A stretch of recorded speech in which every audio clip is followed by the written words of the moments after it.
The Late Night Alternative with Iain Lee on Talk Radio. We have ways of making you talk.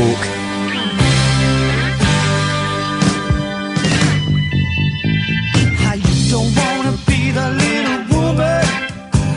How you don't wanna be the little woman. I love. No, no, no, no.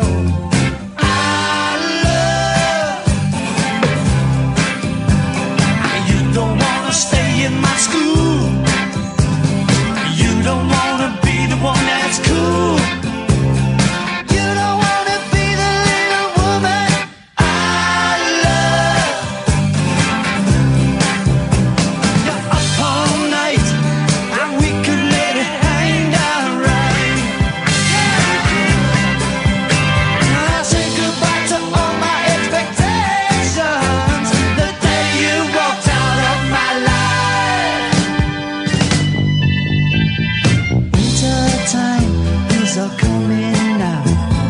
Give me a sign if you can somehow make it clear where you're heading for. When I see you Sunday at my door, taking it all into consideration. Love's a game I never win. I've been in very similar situations again and again and again. Now you don't wanna be the little woman.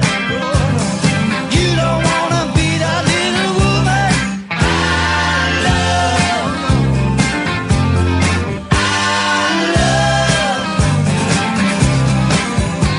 Now you don't wanna stay in my home. Now you just wanna be on your own. Well, you don't wanna be the little woman I love. Take it away.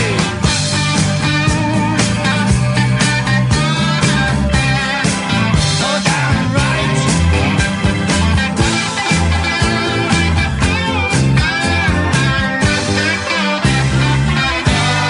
Yeah. Well, things were fine all the summer long. And then things changed, so where did we go wrong? We can run, but we cannot hide. In greener grass on the other side. Taking it all into consideration. To love's a game I never win. I've been in very similar situations. Come on, man. What a song, isn't it? What a song! Again and again and again. Again and again and again. Here's the betting. I guess maybe 5 of you have heard that song before. It's a great tune, isn't it? It's a great tune. Ladies and gentlemen, it's Only Wings. Wow! Listen, you know me, I'm a huge Monkees fan, huge Beach Boys fan. I'm going to go and see the Beach Boys tomorrow at Hampton Court. Huge Beatles fan. Who is it? People who say they don't like the Beatles, or as far as I'm concerned, they have no soul. And I must confess, I've kind of got a huge gap in my Beatles knowledge. I love a lot of their solo work, but like a lot of people, I sort of ignored a lot of I ignored a lot of the Wing stuff, is what I'm coming around to saying. And thank you to the marvellous people of the Take It Away podcast, Ryan and Chris, who we had on a couple of days ago. I've really been getting so excited to find 10 years worth of music that I ain't listened to properly before. The hits and stuff. But so the Back to the Egg album, which I think was considered a bit of a flop when it was released in its day, we'll find out.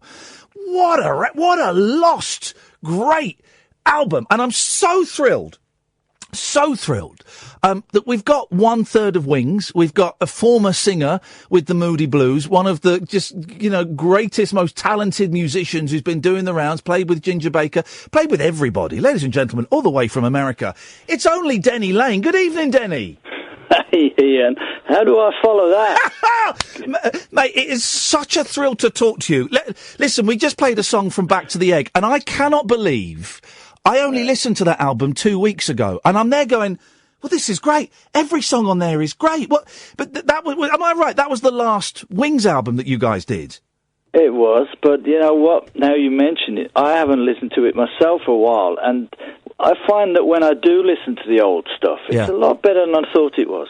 You got to remember that while you're doing this stuff, you're just engrossed in doing it. Yeah. You don't really, after it comes out, and as you say, it got a bit of a bad rap at the time, but yeah, now I listen to stuff like that, I'm kind of knocked away with. And I was just listening to that song now, and because it's one of my songs, and it sounds good. It sounds great. brilliant. It sounds brilliant. I don't know, because how long have you lived in the States, Denny? Well, on and off this time for about 20 years. Okay. I've been back every now and then, but, I'm sort of based here. I haven't been for a while. Because I think, and I may have fallen guilty to this, Wings have kind of got... they've got a kind of a weird reputation, I think, in this country, partly because anything done by a Beatle after the Beatles was always going to be knocked a bit, partly because Mull of Kintyre, man alive, if you were around in the 70s, guys, Mull of Kintyre was everywhere. It was one of those songs that was just always on the radio, always on the telly. And I think people get kind of quite sniffy about Wings, when actually you dive into those albums, Back to the Egg, Wings Over America, Red Rose Speedway, there's some great stuff on there, Denny. Well, thanks, but the thing is, it's all down to the members of the band. Yep. Don't forget, we had 3 or 4 lineups of the band. Yeah. And they were all great in their own way. This last one was a guy, English drummer called Steve Holly, who I still work with in the States, actually. Wow, okay. And then Lawrence Stewart, who's English, of course, and he lives in LA, and I see him a lot. So we've done things like charity stuff together. We still work together. But those 2 guys were the latest and the youngest members to join. And that album was kind of rushed, and as I say, it's had its value. And now I'm listening to that song, for example. There's a great groove on there, great feel, everything. It was tight, Go on. Well, I was going to say, like the earlier days, like the those were kind of, that was, Red Rose Speedway was the first kind of studio album that we did with the producer, Glenn Johns. Yeah. And then before that, it was a kind of rough band. It wasn't that tight. We were unknown. We weren't that, not unknown. He wasn't, and I wasn't a little bit. But we weren't known as a band. Yeah. And it was all a bit raw, and it wasn't very good. So we built up to being good. That's what it is. Live work did that. Well, that is one of the brave things for both of you, because obviously Paul was in the Beatles. I don't know if anyone's heard of that band, but you'd had solo, success with the Moody Blues and with Ginger Baker and stuff. To kind of go, for both of you, to go back to the beginning, instead of forming, like a soup, like Crosby, Stills, Nash and Young or something, to go back to the beginning and start from nothing again, that was a bold move for both of you, wasn't it? It was, but we didn't think of it as much like that. I think, you see, you got to remember, I knew Paul from the Beatles days. Yeah. I mean, we were managed by Brian Epstein after we all got ripped off from our first manager. We went with them. Oh, right. They got us on the British tour. We were friends.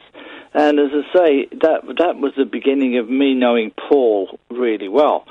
So by the time I got together with him, it wasn't so much like strangers starting again. We were just playing stuff, like we were influenced by the same music, the old Buddy Holly, Elvis, all that stuff, Eddie Cochran, Everly Brothers. We were all influenced by that. So to us, it was just kind of getting together and see what we came out with. We knew we weren't going to be playing Beatles or Moody Blues music, because we couldn't. I mean, you can't go out and do that. Not in those days, anyway. I mean, the tribute bands do it and all that stuff, but we couldn't do that then. So we had to come up with something new, and we went to Scotland. I mean, that's how Mull of Kintyre got written. Yeah. We were up in Scotland, just starting again as far as we want to get away from any outside press or whatever, criticism, and just get it together as 2 friends, really, with Denny Sitewell, of course, Linda, but it was just the nucleus of it was me and him, and we kind of, because we knew each other, it wasn't that hard, is what I'm trying to say. How did you get the gig, Denny? What was there a phone call from him saying, look, do you fancy joining me back? How did it work? Exactly. I just did a Paul McCartney impression to Denny Laine. I feel terrible. Sorry. I take that back immediately. Well, hey, if you hang around him long enough, you will have a Liverpool accent like me.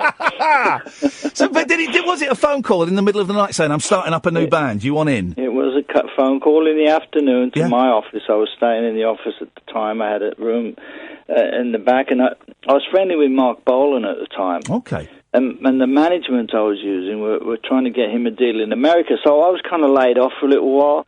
I'd had this string band, and my guys were all out in orchestras and things like that. So I was off the road for a while. And I get this call, and he said, "Do you fancy putting a band together?" I said, "Yeah, why not?" And I knew him, so I wasn't bothered about the fact of... So I went up to Scotland a couple of days later, and it all went from there, you know. Tell me about one of the great things that I love about Wings is that tour, that university tour, where you just you explain it, because I think this is such a great rock and roll story about starting from the beginning, where you go around and play gigs at random. Yeah, well, you know what? There's two ways of looking at that. First of all, we needed to be away from the press, like I said before. And that was a way of doing it. And there already was an audience in these places, don't forget. You turn up at the university, you got the campus and all that, and they're all there. So, you know, our roadie goes up to the guy and says, "Hey, we've got Paul McCartney in the van, do you want to do a gig?" And they can't believe him first, but then we go up and play. After that stuff was just jammed. We had about 5 or 6 songs, and we kept repeating them, you know, that stuff. But it was to get us to get an audience to see how we felt and how it all went down. So, but the other thing, of course, was we couldn't really, you know, do it in a big way. It wouldn't have been... No. We weren't ready. We weren't ready. It would have cost a fortune. It would have involved a lot of, you know, agents and managements and getting it all together, you know, and going out on the road and venture. All that stuff it's huge, you know that. Yeah. So you can't go out at that stage in that big way. So it was really just kind of an organic thing. And how were you travelling? Were you in like a minibus just driving from town to town? Yeah, kind of. Yeah, we had a minibus and we had a van, obviously, with all the gear in it. Yeah. But, we just turned up, and it was really like purely as a way of playing to an audience, which we hadn't done yet, see, that's all. I love the fact, and again, there's the British press can be very mean. I love the fact that I don't know if you've come across that, but it can be. And he got the piss taken out of him a lot, I think, for inviting Linda in the band, and I think that's lovely. I think he wanted, you know, he's going through the trauma of leaving the Beatles, and he just wanted to be on stage with his best mate, his missus. And I think that's so great. What was it like having her in the band? Well, the idea was that, you know, he was up in Scotland, right, and he was living up there, and he was away from it all and like lonely, I suppose, to a certain degree. But they had each other, and they had the horses and a kid, and it was like a different to get away from it all. And he was going through a lot of you know, financial things with the Beatles and whatever. So, you know, in other words, she was like his right hand, right, and like. It's all he could do was just have her around, and he'd be playing songs and whatever, and writing songs, and then he'd get her to help her out with bits and pieces. So that developed into him doing Ram with her as backing vocals, I suppose. And it was hard to get her into that, because like we used to spend quite a lot of time getting the vocals together. Yeah. You know, but because she wasn't experienced, and she certainly wasn't experienced on stage, so there's always a little bit of that to start with. But there again, you know, like anything else, she developed her thing, and a lot of people do say, well, the vocal sound of Wings is very, very important. They used to say that about the Moody Blues. You know, it's got a sound, and she did add to that sound, so you can't knock it from that point of view. No. But it was difficult for me to be working with someone who wasn't, you know, someone who'd been out on the road, and it wasn't like being in a normal band. Yeah. For sure. But because we had to spend that little extra time with getting her in shape. But anyway, she was a nice enough person. I didn't mind, and it was, look what happened, you know, at the end of the day. It worked out. Successful. How did you go about, how did it work in terms of songwriting? Because obviously most of the songs are McCartney, but you've got a few great songs, you know, scattered throughout the Wings catalogue. How did it work? Did you go in and say, I've got 5 songs, pick one? What was the deal? No, again, it was Paul being, you know, motivated by the fact, of course, he's left the Beatles. He doesn't have a songwriting partner. But he's up there in Scotland, and he did a couple of albums as his own. And he's now got the confidence back to do writing on his own. Yeah. course, he would say to me once in a while, like, for example, like Mull of Kintyre, I was invited over to breakfast like I usually was. I was staying over the hill in the cottage. And I'd go in, and he had this chorus, and I said, well, that sounds like a hit song if we ever get that together. And the next day we went and wrote the rest of the song. So, I mean, it was something like he had an idea, and I helped him finish. He did it with a couple of my songs, you know.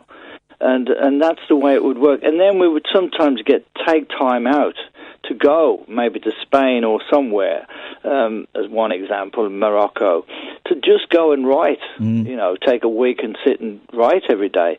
I'd go down to his house, just treat it like a job. You know, you'd always come out with something at the end of it. But I wasn't anything like as prolific as he was. I mean, I wrote with the Moody Blues a little bit and that, but I wasn't like as prolific as him, you know. I mean, I have been since, but not. Well, he's a work machine. But the Mull of Kintyre, you know, I say, what year was Mull of Kintyre? Was that 75, 76? I think it was 78, wasn't it? 78. So I was about 4 years old when that was everywhere, man. That was, you know, that sold an incredible amount of records. Did it feel special? You say when you heard the bit he'd written, you thought that was a hit, but did it feel like a special song?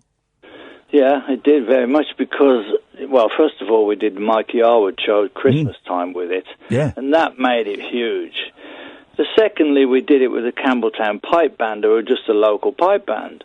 And that made them famous, actually. Yeah. And you know what? Don't laugh, but I just was in the shop the other day and I saw some Mull of Kintyre cheese for sale. It's unbelievable. Mull of Kintyre is this tiny little place in Scotland. It's just called the Mull. And the Mull means it's a peninsula. Yeah. It's got like a graveyard, a church, a shop, and a couple of houses, and that's it. So after Mull of Kintyre, of course it's in the county of Kintyre, so we called it the Mull of Kintyre. And after that, people come from all over the world to visit up there. It was unbelievable, and there's nothing there. Yeah. But it made the whole place famous. Even Billy Connolly said to us one night, we played Green's Playhouse in Scotland, he went, that's a great song, that laddie, you know, but he's taking the piss a bit, and he said, but I don't like the words. And then I said, thanks, Billy, I wrote a lot of them. But anyway, you know, even you know, you get somebody like him likes the song, it goes a long way too. And it was that kind of thing where, and the fact that we put it out at Christmas time, I think, and that was it, really. It just was one of those songs right for that kind of crowd at that time, you know. Wings sounds nothing like the Beatles and nothing like Paul's later stuff, which really says to me that you had a very important part in shaping the sound of the group. But once you were kind of taken out of it, and he did his solo career, I know you played on a couple of albums after, but you were integral to the Wings sound, I think. Do you know what I mean? Well, yeah, because that's down to, you know, what I was doing in the Moody Blues at the time and what he was doing with the Beatles. We were kind of both good at arranging stuff, you know, making up the song is like, well, if you like Sgt. Pepper's a kind of a concept thing, you know. The Moody's went on to be a big concept band, and, you know, all that stuff. The storyline going through the albums, and we're very much in tune with all that stuff, me and him.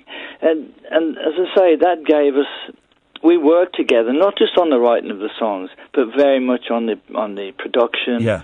And, well, we did with George Martin and Jeff Emerick as well, don't forget. I mean, they're integral parts of it, too, because he knew them. I mean, Jeff Emerick, I'm actually doing some stuff with him right now. Are you really? Yeah, he's the Beatles engineer. Yeah, legend. Yeah, right. So, I mean, you had all those elements in there as well. But generally speaking, me and him, you know, we never really argued. We had a very good kind of, hey, should we try this? Yeah, let's go for it. Whatever. We had a very positive approach to it all. And we did like have this thing between us where that both of our influences, mine was more kind of bluesy influence and folk, and his was folk and rock and roll influence. So it's a very similar thing. And we had the background of all the music business that we grew up in, you know, in the 60s and that. So we just had that natural sort of thing where we worked together really well. And that's how we developed the sound and the... I mean, we tried a lot of stuff in studios. We tried, like, glasses with water in, to get sounds. We both play the piccolos or the flutes. I love it. We'd try instruments we couldn't play, and just to get, we were experimental. Is what you're telling me that you got on. Are you saying then, Denny, that there is no Wings version of the Trogs tape, and you two, you've heard that tape, haven't you? One of the funniest tapes ever. Probably not. I love that tape, by the way. Oh, it's I said to Reg Presley, you should put that out as a bloody single. He says, I would if I could find out where it was. If you haven't heard that, dear listener, go on YouTube, type in the Trogs tape. It is it's the Trogs trying to record a drum beat. It is so funny. You mentioned Jeff Emerick. We did have a bit of that. Paul played drums on Band on the Run, by the way, but it wasn't quite as bad as that. Badada. What are you doing with Jeff Emerick? Because anyone who's a Beatles fan will know Jeff's name. Am I right? He was like sort of George Martin's right-hand man. Right, exactly. So, and Wings, don't forget. Yeah. In Wings, he was doing a lot of our stuff. Well, me and Jeff, from Band on the Run especially, were pretty close, and he's over here doing some, workshops, talks, and whatever.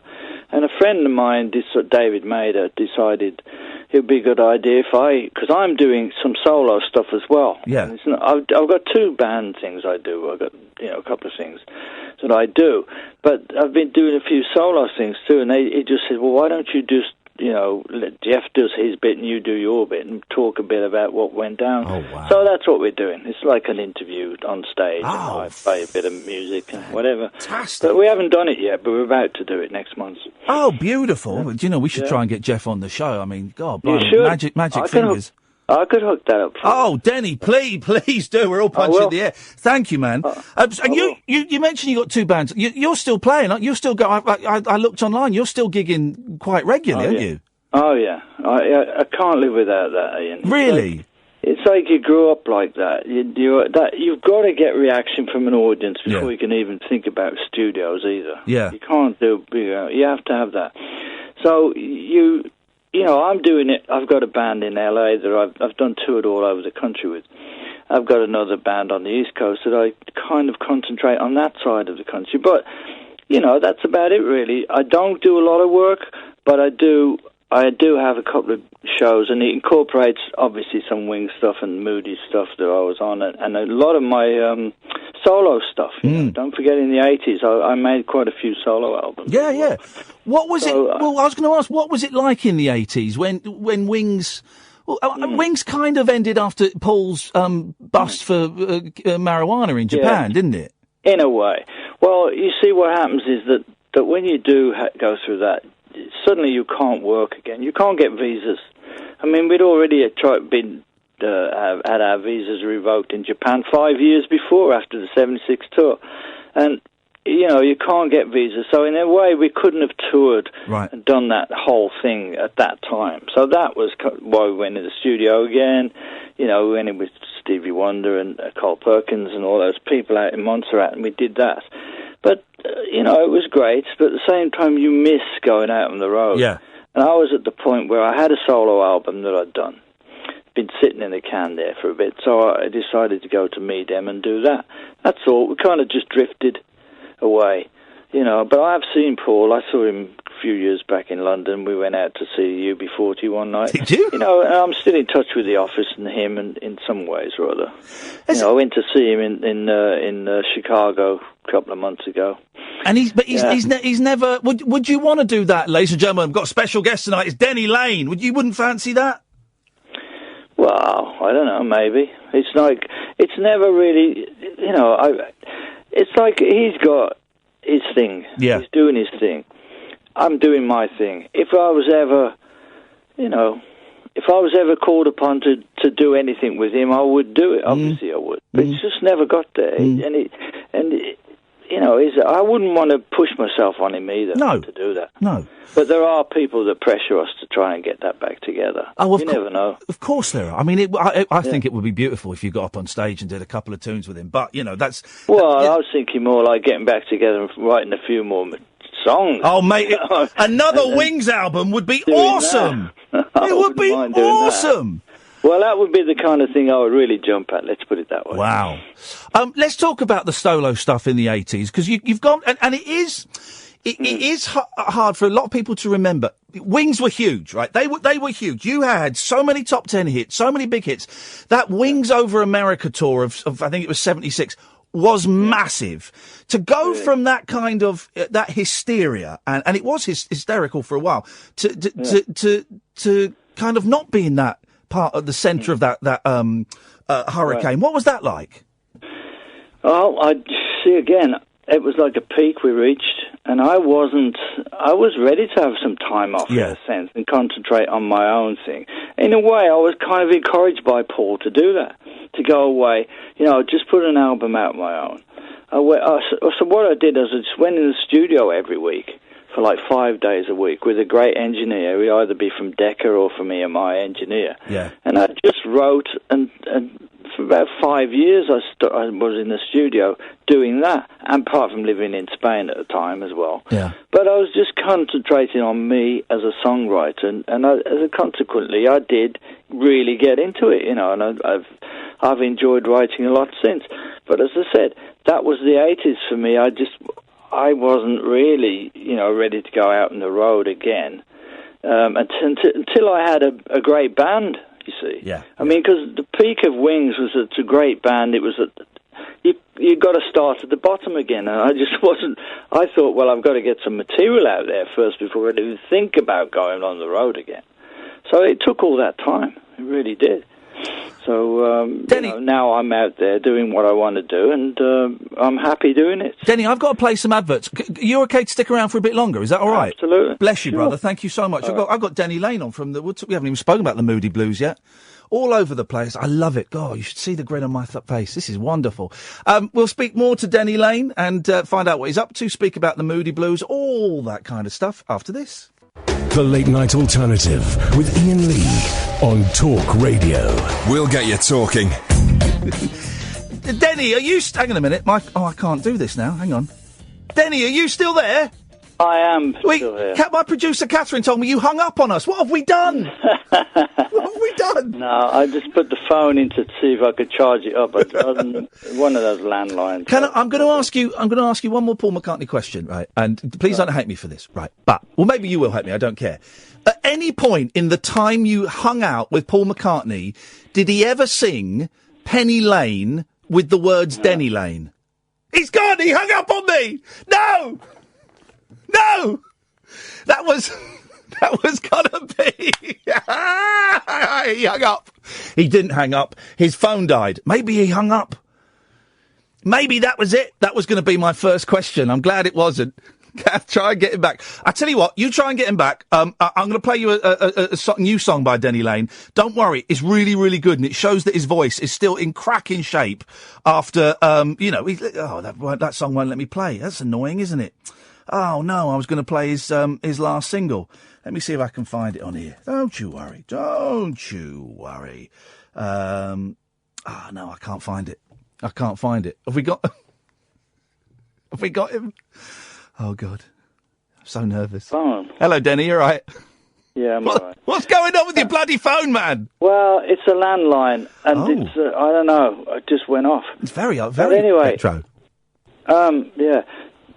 I forgot what the question was. Did he ever sing Penny Lane, changing the words to Denny Laine?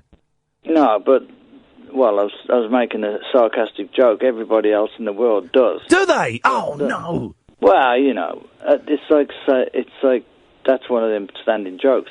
But I will tell you that knowing Paul's, quirky kind of personality, that he must have written that Penny Lane with me in mind, because if you notice, and people don't know this, I don't know anybody who came up with this except me. Yeah. But the bass line in Penny Lane is exactly the same bass line as in Go Now. No.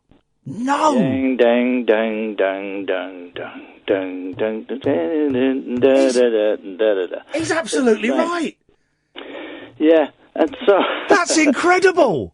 And Penny Lane being, a place in Liverpool, tie it in with Denny Laine, and there you go. And I did know him in those days as well. Don't forget. Yeah. When did you? Well, let's go back a bit to. Let's go back to the Moody Blues. Am I right? You guys started out as like a proper, early '60s blues group, as opposed to a pop or opposed to a pop band. Yes, exactly. Well, they came back from they came back from Germany, Ray and Mike. Yeah. And they decided they want to put a band together to go back to Germany because they'd been hanging out with people like the Beatles and whatever because those were the bands getting the work out there. And they said, there's a lot of work in Germany, we want to put a band together. And I said, well, let's get the band together, but I want to play blues music. I don't want to play pop music because that's the way it's got to be. Yeah. So anyway, that's what we did. But instead of going back to Germany, we got discovered at the residency we had. We had like a blues club we played. And then we went down to London. But of course that developed out of that into R&B and Go Now and all that stuff. Was an extension of us being basically a blues band. And the Moody Blues was stood for blues. That was it. That was the whole point of it. Yeah. And Go Now is such an iconic song. It's such a great. We played it yesterday, to flag up you were coming on. And what is it? I mean, that's like 54, 55 years old now. It sounds incredible today, man. Incredible. Well, in those days we didn't have many choices. You just went in the studio. You had a tape machine, and 4 tracks or something like that. You had to be good. A lot of the bands in those days were good. They played everywhere. They were always good in the studio. They just went in, bang, bang, and it was all over. So we kind of recorded that very simply.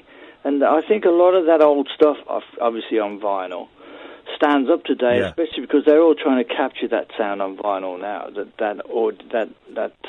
sound is purely because of the simplicity of the recording of those days. Yeah. But yeah, it does stand up. It's right in your face. Why did you leave the Moody's? What happened there? Because you were huge. You were on a crest of a wave, and then you weren't in them anymore. What happened? Well, we weren't actually, because crest of the wave was obviously Go Now, which we were on the Chuck Berry tour. That went to the top because we were playing live, and everybody would go out and buy it. But after that, we did the album, and then that album didn't do too well to start with, and the guys wanted to go out on the. Excuse my Americanisms here, but the guys wanted to go out on the road and just make money. Yeah. Let's go to Germany, let's go to France, let's do this.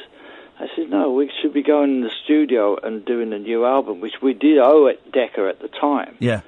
And so I said, well, I just don't fancy it. I'm just going to sit and write and try and get some more material together. Anyway, we didn't fall out or anything like that. Anyway, they started looking around for other people, and they found Justin, and John came from Ray Thomas's band. So they did that together. I actually opened for them once. Did you? Playing the old material, and I was playing my string band material. Yeah. But anyway, having said that, I went off to do my thing. They went off to, and then by owing that album to Decca, funnily enough, that's how they ended up getting their hit with. Days of Future Past. Right. What was it? The first album? I can't remember. Or anyway, they owed that album to Decca. Decca called in their bet, and they went, yeah, well, we want you to do this album with the Peter Knight Orchestra. It's a demo album. Blah blah blah. So they ended up having a huge hit with that, because it was the first stereo album ever made, and of course everybody started playing it. So that's the story behind that. But I was going to say that was it this year that you all got inducted finally in the Rock and Roll Hall of Fame, and the Moody's, and you were there as well. That's true. Well, it was great because they were very nice to me, and of course Mike and Ray were there from the old band, and I'd already met Justin anyway and John. Yeah. In the 70s, or was it the 80s? I'd already met them, and I'd worked with Justin in Germany once. No, sorry, in Ireland, just after the Troubles. I went out there with him. And, they were very nice to me. Very, very kind of, gracious and friendly, and we had a good laugh. And that was more important than actually winning the award, really, for me. Yeah. And it was great. Really, really enjoyed it. Yeah. What was working with Ginger Baker like? For those who haven't seen, there's a brilliant, I can't remember what it's called, but there's a brilliant documentary about Ginger Baker. Baker, of course, went on to drum with Clapton and all kinds of people. But A very intense, eccentric gentleman, he said, being diplomatic. What was he like with you? He wasn't like that with me at all. Was he not? Nah. I mean, again, I knew Ginger and Jack from the Chuck Berry tour I just mentioned. Yeah. They were in a band called the Graham Bond Organisation. Oh, of course. They opened for us on that tour. Yeah. And so that, again, came about as me knowing them. They were knocking about with Steve Winwood, and we were putting Traffic together, and I was knocking about with Trevor from The Move, and we went down and visited them, and it was Stevie's birthday, and I had a little jam with Eric and Ginger. And then, of course, later on, a few months down the road, he asked me to do the Ginger Baker's Air Force thing. That was after the Blind Faith thing fell apart. Yeah. So I was a natural for that, you know. And again, when we did the thing when we did Band on the Run out in Africa, he had a studio in that same town. So again, we're all connected up again. So I never really had any problems with Ginger. Of course, a lot of people did, because he didn't suffer fools. No. But he was at the same time, you know, he was doing a lot of dope as well. He was the first to own up about that.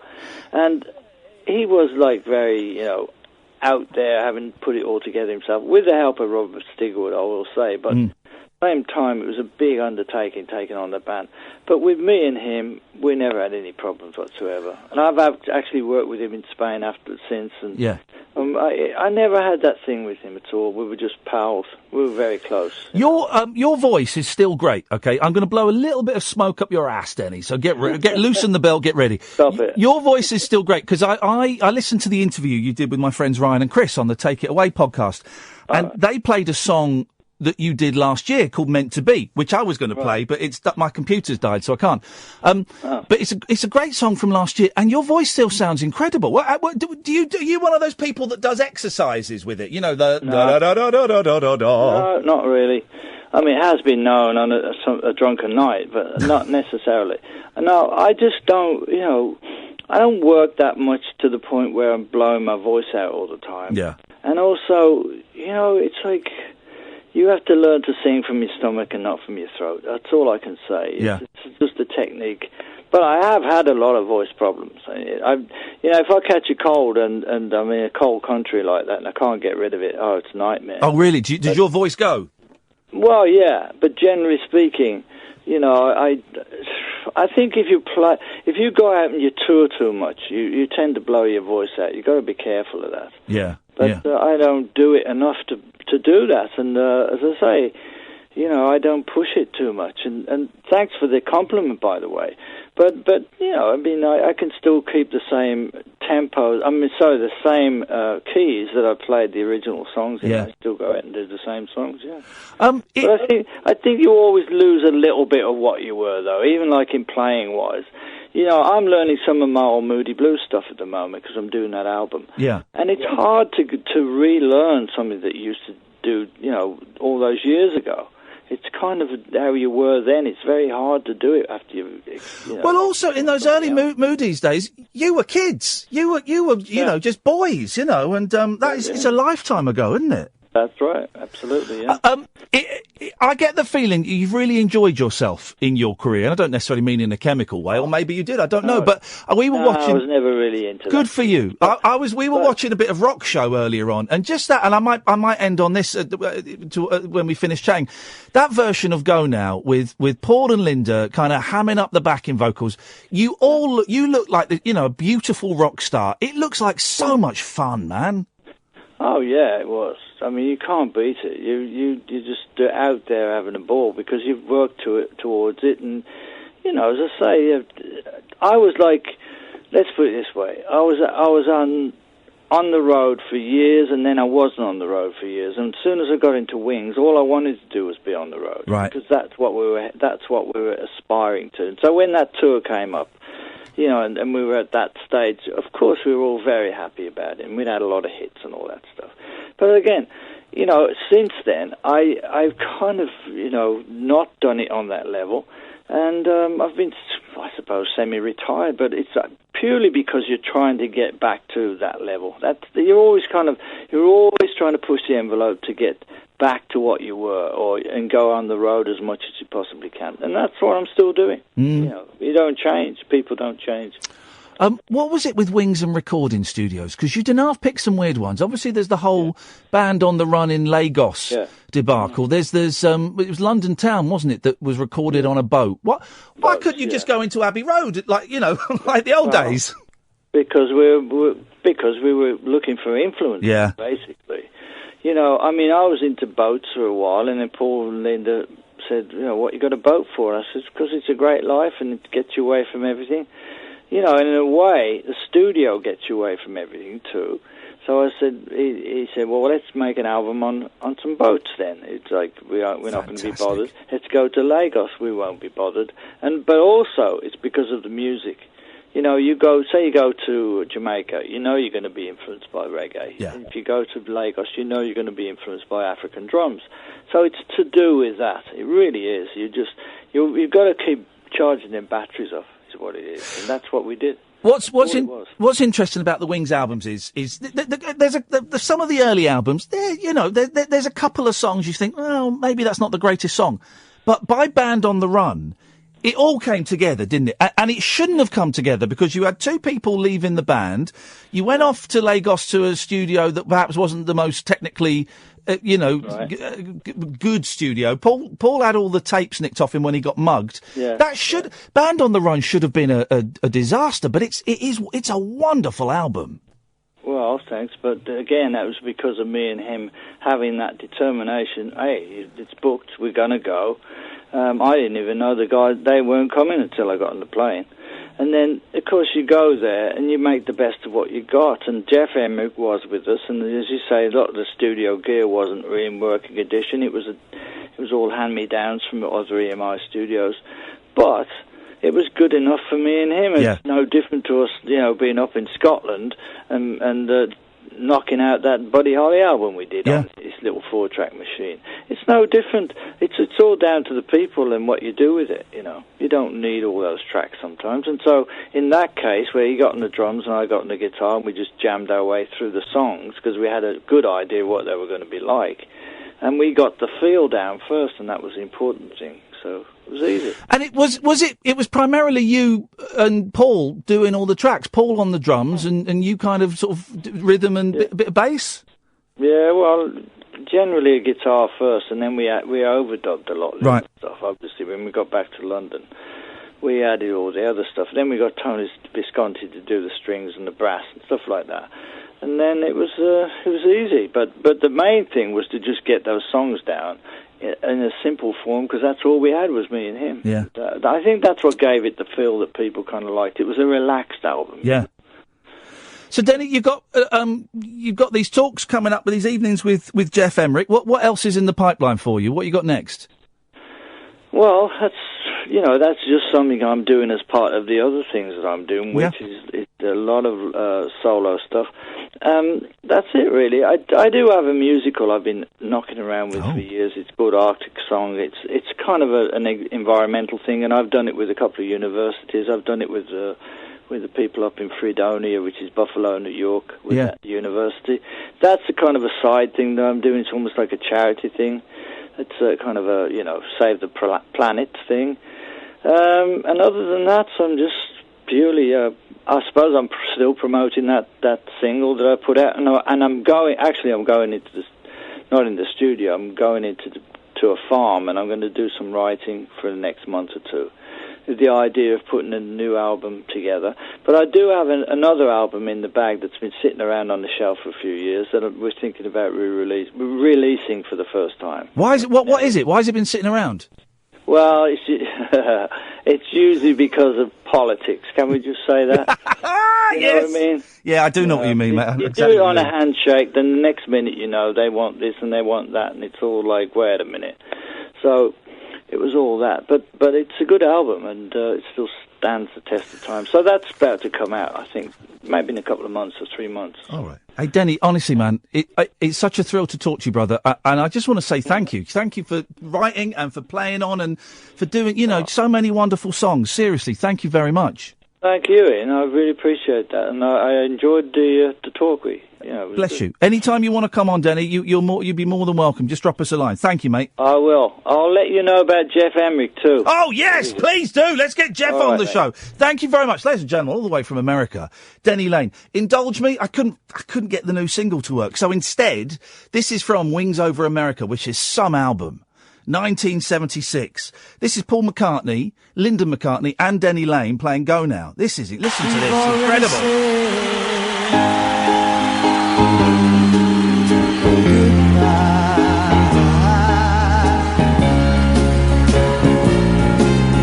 Since you gotta go, oh, you better go now. Go now, go now, go now. For you'll see me cry.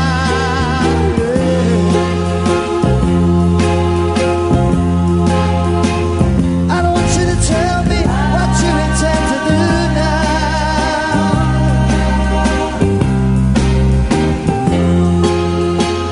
How many times do I have to tell you, darling, I'm still in love with you now? You've already said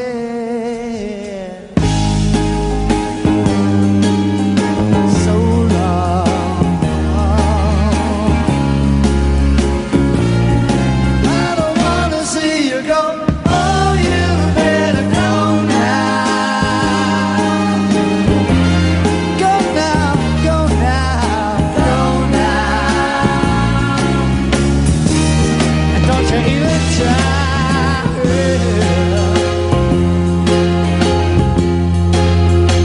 Telling me that you really don't want to end this way.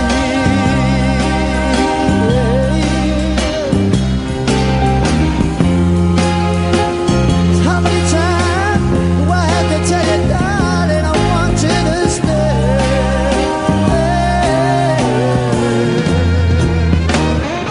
Think about it.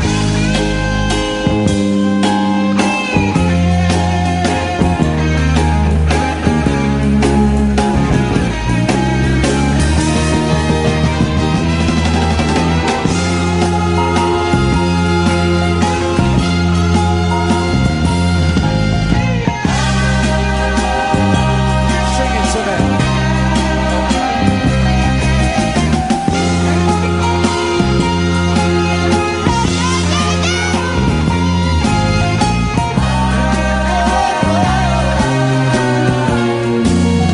Since you gotta go, oh, you better go now. Go now, go now, go now. Before you see me cry.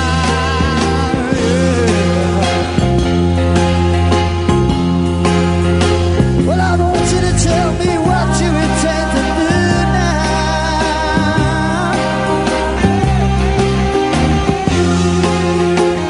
How many times do I have to tell you, darling, I'm still in love with you now?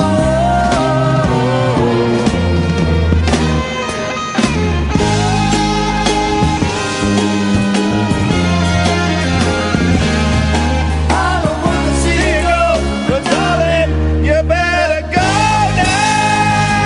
Come on. Yes. Thank you. Yeah, well, thank you. Flipping heck, man. Flipping heck. Can I just say, Catherine's been a right old, what do they, I may have just dumped myself then by accident. What do they call it? It's a star stuff. Anyway, she's given her phone number out to all these pop stars we've had coming on. Outrageous behaviour. What would her father say? We'll find out tomorrow when I call him up. That was beautiful. Thank you so much for, I know some of you love the interviews and some of you hate the interviews. Tough. We done it. It was good. Coming up after 11, you know the fella who's being haunted by a 7-foot ringmaster? Yeah, we got him coming up. Yeah, he's coming on the show as well. So that's going to be fun. Let me just take this call. Hello, line 1, you're on the radio. Oh, hello? Oh, hello. Hello? Hello. Hello there, yes, caller. Hi. What do you do? Why are you beeping? I'm not beeping. It must be your end. It's not. It's literally not my end. It's your end. Okay. What can we do for you, caller? Okay. Hello, Ian. It's the wrong Madonna. The wrong Madonna. Hello, wrong Madonna. Yeah. Last time I interviewed disappointed because it wasn't the other one. Okay. Have you come down from your high from talking to Denny? I am still on my high, but I'm coming crashing down every beep we get. Okay, at one time I might be very, very excited because I was massively into the Beatles and then the Wings, but not so much now. No. But I do stop dissing Mother Kintyre because I love that. I didn't diss Mull of Kintyre. Who were you listening to? I didn't diss it. I think you did quite a few days ago. I think you have. I don't believe you. You take me to court because I do not believe a word you're saying. Well, that's the impression I got anyway. Well, you have a very negative outlook on life. I do not have very positive. Although I have to say... Far have I travelled and much have I seen, for distant waters and pornos obscene. I love it. I love it too, but I got the impression you hated it. I tell you what I hate phones that keep bleeping. That's what I hate. That's what I hate. 0344 499 1000 is the telephone number. Catherine's just raised her eyes. It's either about that last call or the call we've got coming up.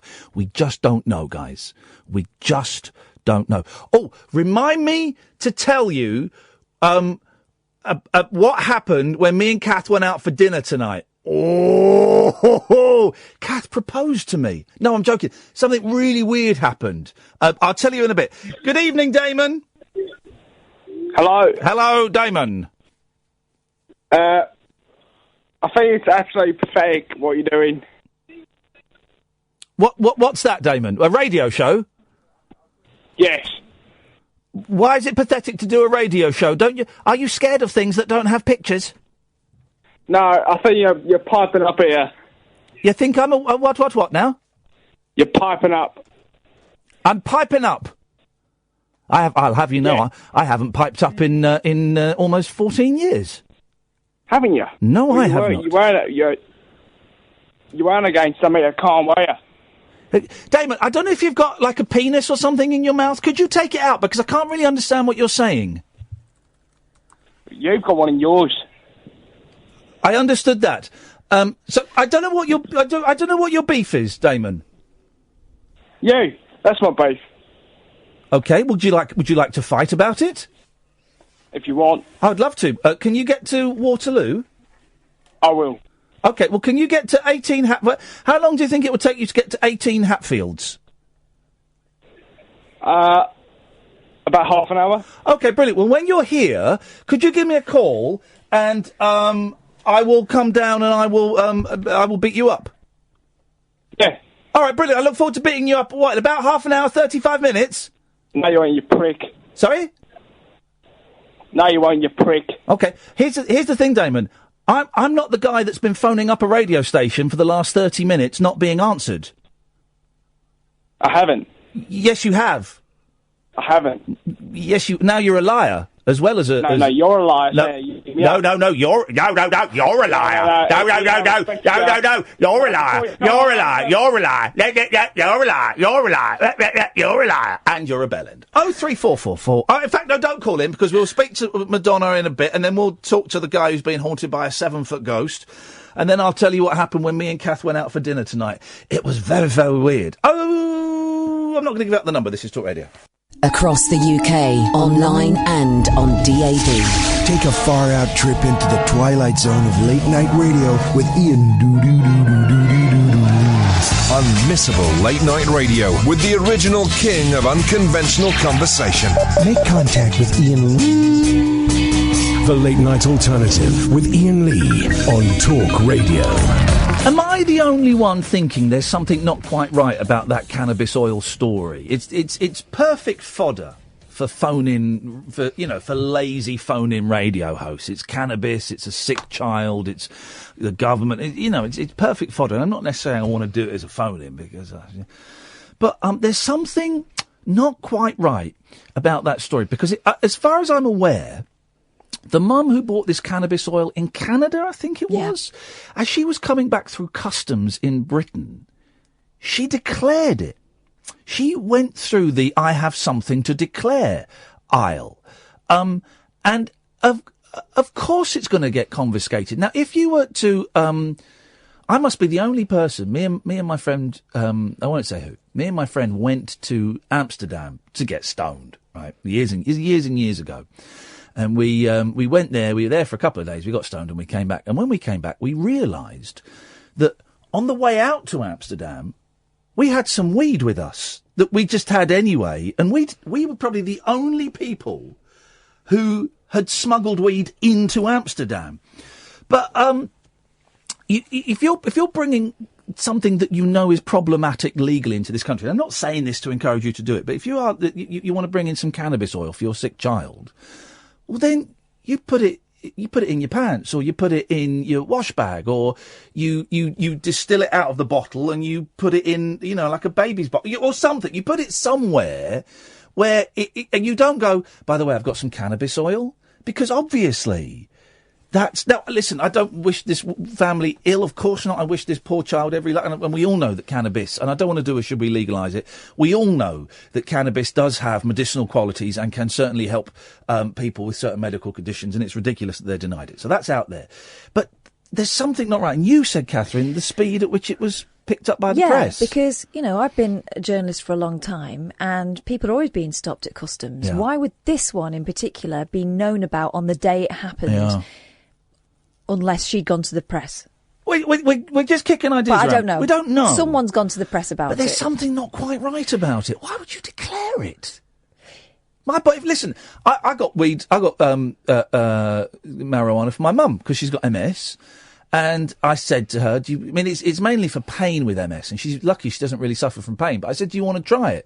And she went, yeah, all right. So I got some weed from my own personal stash, and we made some tea, and we watched Countdown, and she told me all of the family secrets, pissed herself laughing at Richard Whiteley, and then 2 hours later said, well, I don't think it's having any effect on me.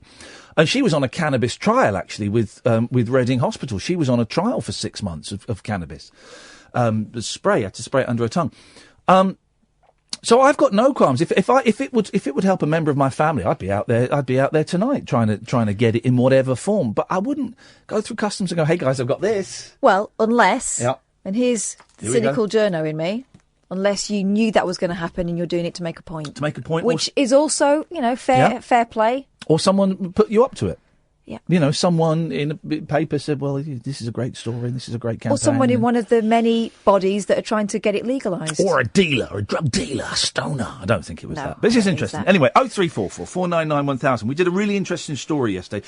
We like our supernatural bits. I'm not treading on Howard Hughes' show. If you dig this kind of supernatural vibe, Howard Hughes, Sunday nights, 10 o'clock, it's great. He covers everything. Generally, I would suggest he relies a little too heavily on camp psychics, but he does time travel, astral projection, ghosts, all kinds of stuff. Invisiplanes, all kinds of stuff. Right. So there's plenty of that, but we like to dip our toe in as well. And it was a story that we saw yesterday. Vic sent it to us on Twitter. Girlfriend dumps partner after ghost of 7-foot circus ringmaster followed him home from exorcism. And we read it, and it's quite a harrowing story. And I said, Katherine, get me Ed Booker. That was his name. Get me Ed Booker on the show. I want to speak to this guy. Well, I'm absolutely thrilled to say we've got Ed Booker on the show. Evening, Ed. Evening. How you doing, mate? You all right? Yeah, I'm not too bad. You? Yeah, I'm fine. I'm intrigued by your story. I really, really am. What happened? You tell us what happened, because we all know that papers can kind of take things out of context and twist them. So what happened? Yeah, I mean the first thing is the main headline. It didn't break us up. I don't think it helped the relationship. Right. But it wasn't the be-all and end-all of us breaking up. Oh, because they made the whole story that she was annoyed with your 7-foot ghost, and so she didn't like it. She didn't like it. I would. But I wouldn't.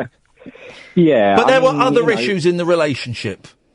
There were other things going on, but it was sort of mixed in with having the sort of the negative vibes, if you see what I mean. Yeah. So she would come in with her daughter, and within 5 minutes of being really nice and putting the kettle on, it would be a completely reverse of character, right, and really angry, really aggressive, and it was just negative. And then as soon as we walk out the door and get some air away from the house, everything's fine, and we're like, what are we doing? What's going on? Wow, it was that apparent, was it? You'd walk out, as soon as you walked out the house, the mood would totally revert back to being lovely and completely. That's incredible. And as soon as you come back in, and then you start getting the headaches and start getting angry for no apparent reason, and it's not just them, other people came in, and friends and people like that would just come in and just get really headachy, really drained of energy, really just angry, and think, oh well, no, I need to go now, and they be here for 20 minutes and go. Are you in the same house, Ed, now? And is that?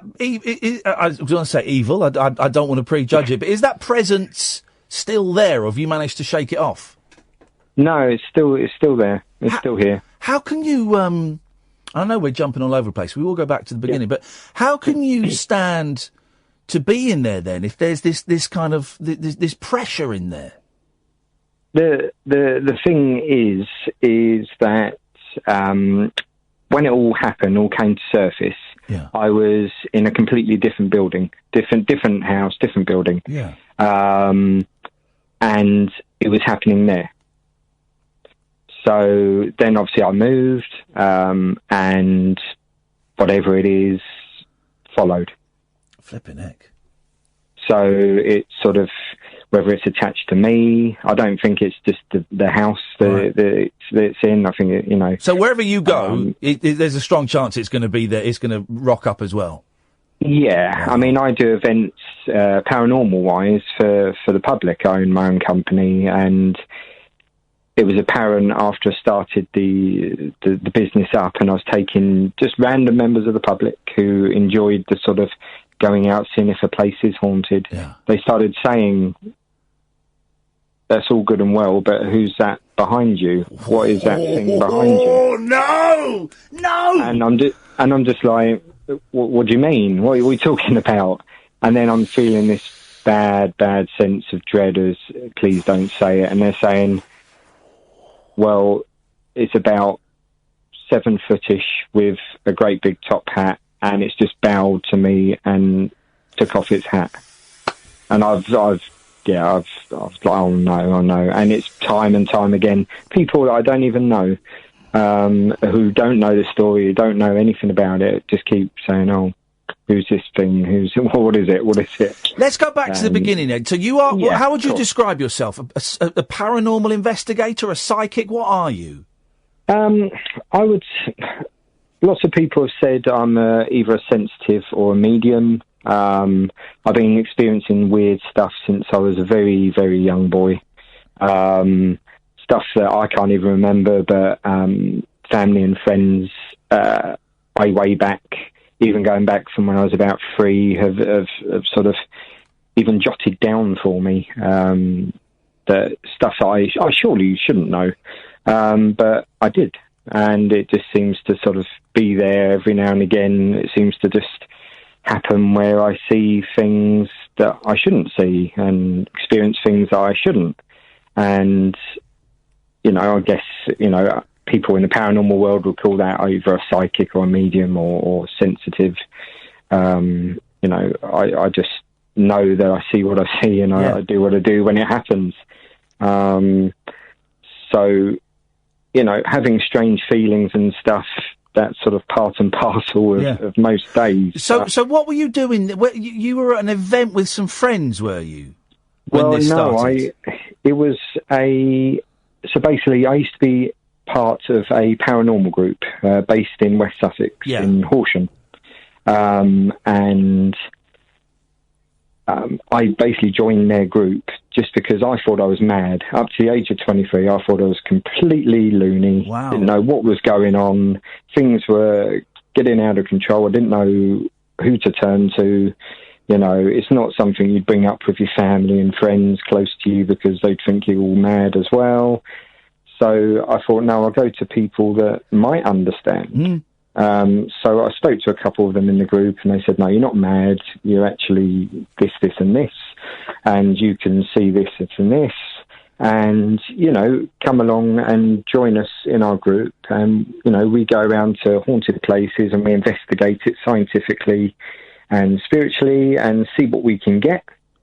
And, you know, you might enjoy it. So I went along, did a few investigations with a group of about 10 people. And one day we got a call from a family in Horsham who were having some issues at their own home. And I think it was one of our first ones we did at someone's home. And, you know, they seemed quite distraught. Yeah. And wanted anyone's help, you know. They just needed help. So a couple of the group went round and had a chat to them and you know, got a bit more information about it.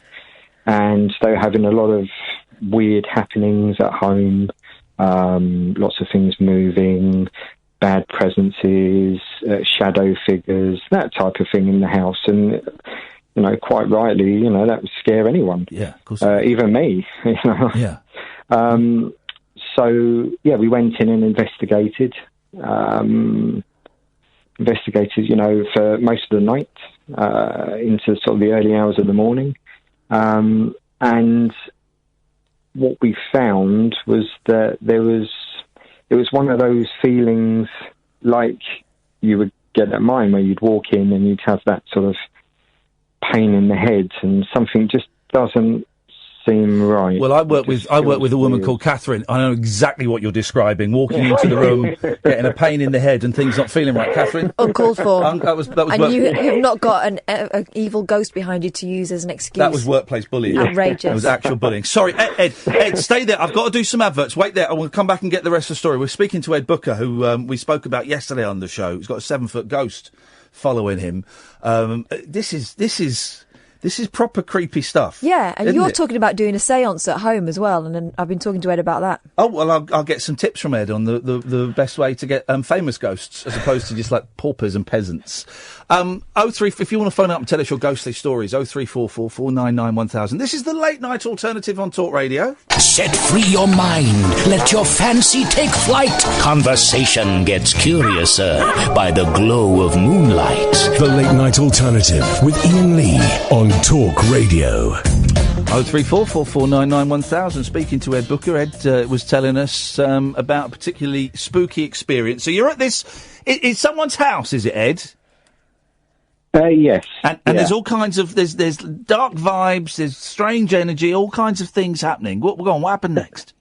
That's it. So obviously we did an investigation for the family, using lots of different bits of equipment and trying to get evidence for them so they can obviously say that they're not losing the plot as well. Yeah.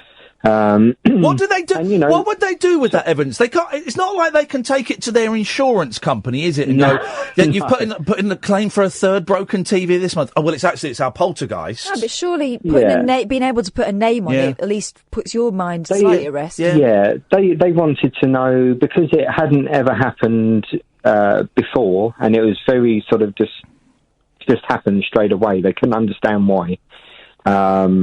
And they just wanted answers. Can we get rid of whatever it is that it is there? Yeah.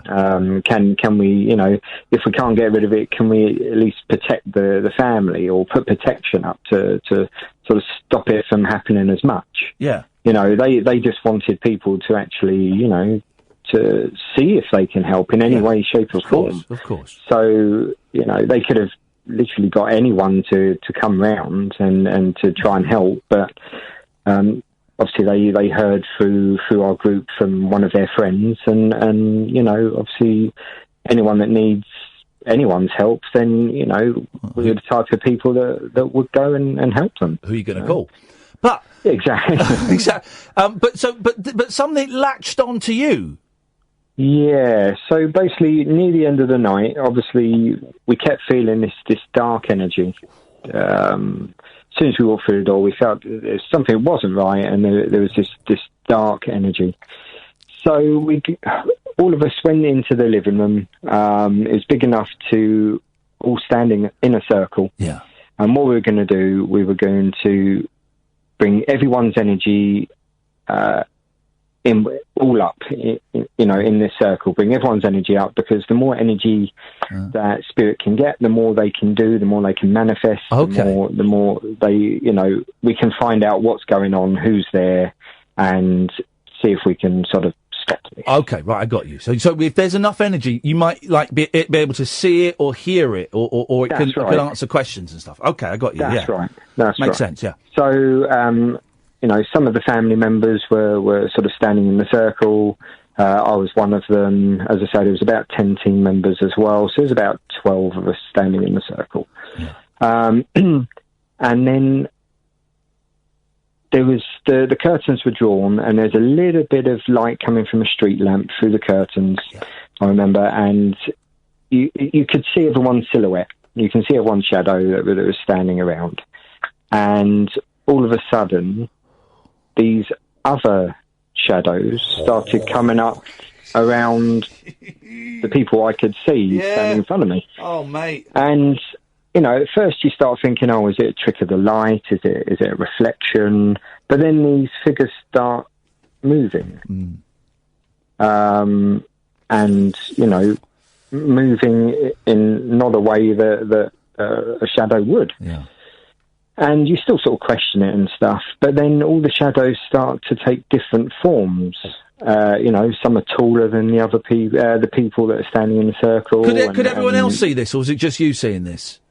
No, a few of the others saw it as well. Heck, man.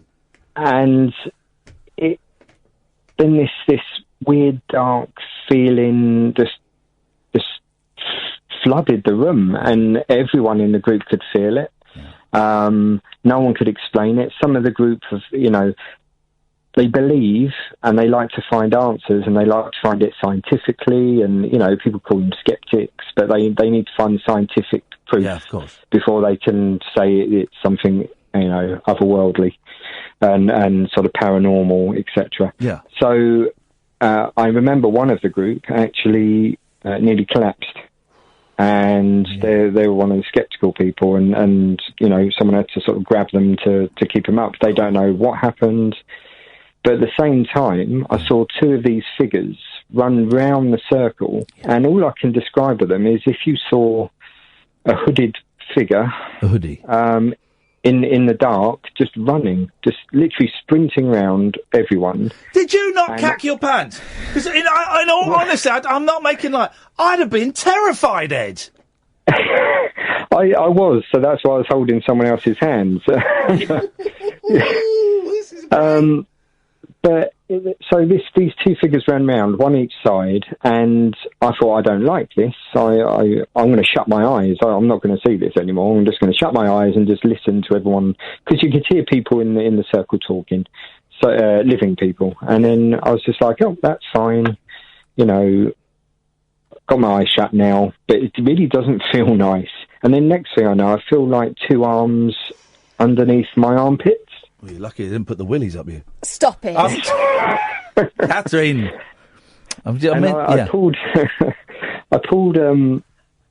it felt like I was being pulled back, but I still had hold of the two people's hands. Yeah. But it just felt weird. And then all of a sudden, I've still got my eyes shut, and I've just had this weird sensation to open my eyes. And as I've opened my eyes, this black, looked like a cloud at first, mist, big, thick black mist, just enveloped in the middle of the circle, and a lot of the other group, people in the circle were seeing it, and this thing just rose and rose and rose. I thought it was never going to stop. Yeah. And it just sort of went from a cloud into this silhouette of what looked like this tall figure with a top hat. And then it started to form more sort of distinct features. And then by the end of it forming, it almost looked like a circus ringmaster. Yeah. But entirely in black. Flipping. All in black. And this is juicy. The face on it, it came towards me as I was feeling I was still being pulled back, but I saw myself stationary. But the face on it was like, if you'd ever seen Jack Nicholson, the Joker in the original Batman. Yeah. And he's in the museum and he's got all the normal flesh-coloured face paint on, the makeup on. That grin with crazy look, bloodshot eyes, and when the grins, you can see the teeth. Can I just stop for you a second? Kathy, you feel? I'm feeling really. My chest is feeling tight listening to this. This sounds like the most grotesque thing. This is horrible, isn't it? Do you feel? My chest is. No, I bet it wasn't nice. My chest is feeling really tight listening. Sorry to interrupt, Ed. Go on. I just want to see how Catherine was okay. No, that's fine. So this thing just stuck its face right in my face, just grinning. And next thing I know, I'm just hearing everyone's voice go quieter and quieter and quieter until I couldn't hear anyone. Yeah. And this face just kept coming forward and forward, towards me. I kept feeling I was getting pulled back. First time I've ever felt anything like that. And then next thing I know, I'm having someone to my right-hand side in the circle shake me, saying, you're right. And I've sort of come back round feeling really just not great. Really drained, really just not in the room. Yeah. Didn't quite know what was going on. And then everything seemed to sort of, I don't know, feel calmer in the room. Yeah. It's like a big weight lifted, you know. It was weird it's hard to explain. I'm going to say something, and it's going to sound rude, and Katherine, please don't laugh at this, I don't mean it's rude. Were you entered? That I don't know. As I say, I've never experienced anything like it in my life. Okay. I tried telling a couple of the group, but obviously if they hadn't experienced it, they're not quite sure what's gone on either. And it didn't happen to anyone else. So, you know, it's one of those things where, it's just me being silly. You know, it didn't happen to anyone else. It should have happened to other people. But, as I say, I saw one of the team nearly sort of collapse onto the floor. I think sort of, I'd rather sort of make sure the rest of the team's okay rather than myself. Yeah. That's, it's just me. But I have spoken to other people. They said, it could be that it's tried taking you over. Yeah. And, it was just the way it was grinning. And I don't know why it looked at me. Why can't it look at one of the other 9 people that's standing there? Moving on a bit, Ed, then. So how long ago was that event? And This was about 8 years ago. Flipping heck! And it's been with you for 8 years? Yeah. And it's one of those things where it's not prevalently there every day. Yeah. It's almost like it goes, right, I'm gonna have a nitpick at him, and then it'll back away, and then I think, actually it's a lot better, and then it'll come back again. So what have you done to try and get rid of it? Have you had an exorcism? Have you done like a seance? What have you done? I've had protection put up at the home. I've had a couple of mediums come in. One walked in to where I was having a lot of activity happen, just sort of outside in the hallway going into the bedroom, and they sort of grabbed their throat as though they'd been strangled, and then they left quite sharpish. And I've had one medium put one foot in the door and said, no, this is like hell, and walk back out. I've had lots of advice. How are you in yourself, Ed? Are you all right? Because and I'm going to read. I'm going to read some of the texts we're getting in a minute. You might know which way they're going to go, but genuinely, if this has been going on for 8 years, and if it's partially responsible for a relationship breakdown, that's a lot of stuff to go through. How are you in yourself? Yeah, I mean, I've had my sort of up and down days. Yeah. When I've been down, I've been really down. When I've been sort of okay, it's been okay. It hasn't been great. there's sort of more downs than ups. And you've got, as well as like your psychic friends, you've got like friends around you and stuff who you can kind of, share your downtime, when you're feeling down, you can share that with people. Yeah, Good. I have. Only sort of recently, though, because obviously when I was spending so much time at work, there's only so much you want to tell people. Yeah. Especially work colleagues, because, you don't want to be seen as weird. Well, I'm going to read a few of these texts that we've had in. I hope you don't mind, okay? No. Barry has texted in saying, this guy sounds like he's talking nonsense. Julie is texted in saying, I don't buy a word of this. And CJ's texted in one word, bollocks. God. Now, when you hear that kind of reaction, how does that make you feel? Well, at the end of the day, everyone's entitled to their own opinion, and I can see it. Unless you're sort of having it happen to you, it does seem very far-fetched. It seems it's completely bonkers. If I'd heard it from anyone else's mouth, and I hadn't experienced anything like this at all, and I was a complete sort of skeptic, no, I would be like saying the same thing. Yeah.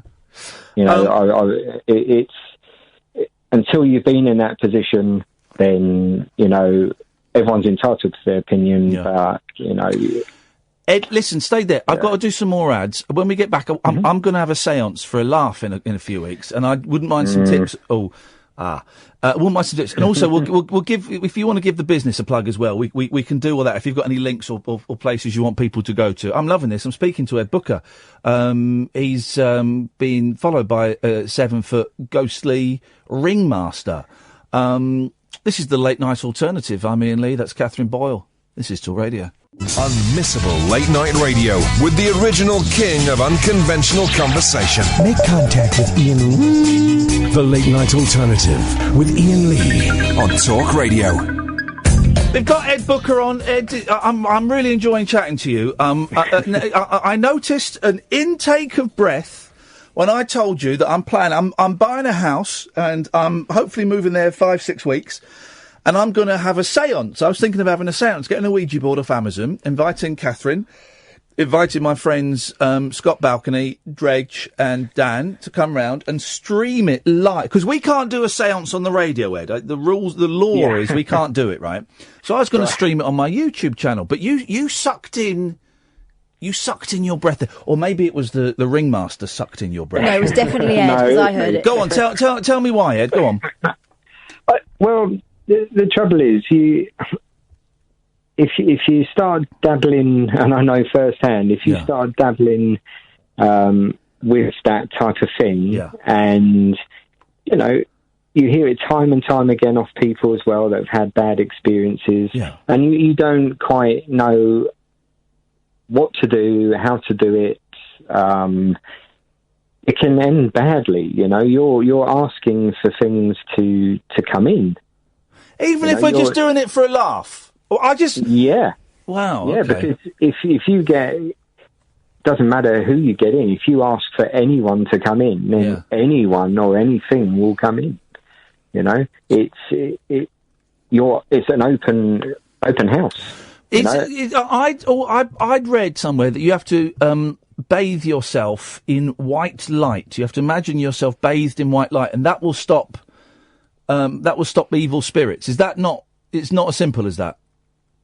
Bathing yourself in white light will sort of put up a little bit of a barrier, like an invisible force field, to give you that sort of bit of extra protection. Okay. That's what a lot of people in the paranormal world feel, have said. But if the energy is that strong, then it's going to need more than white light. And as I say, if you do seances and stuff, you've got to have more than a bit of white light, to be honest, because, as I say, you don't know what's coming through. And, you could have nan or granddad or family friends come in, brilliant. But then... Or you might get Hitler. You could have anyone. You could have Hitler. I don't think he's come through on anyone, but... it's always the first time. I don't want Hitler. I don't speak German. Ed, stay there. Ed, especially if you're going to live there as well. Yeah. CJ's called in. CJ, what's your experience with the paranormal? From my perspective... from your perspective, yes. It's very down to my mental health. I've had experiences where I woke up and I feel like there's been something sat on my chest. And what that's actually been is just sleep deprivation, because I've not slept in a while. What? Sleep deprivation.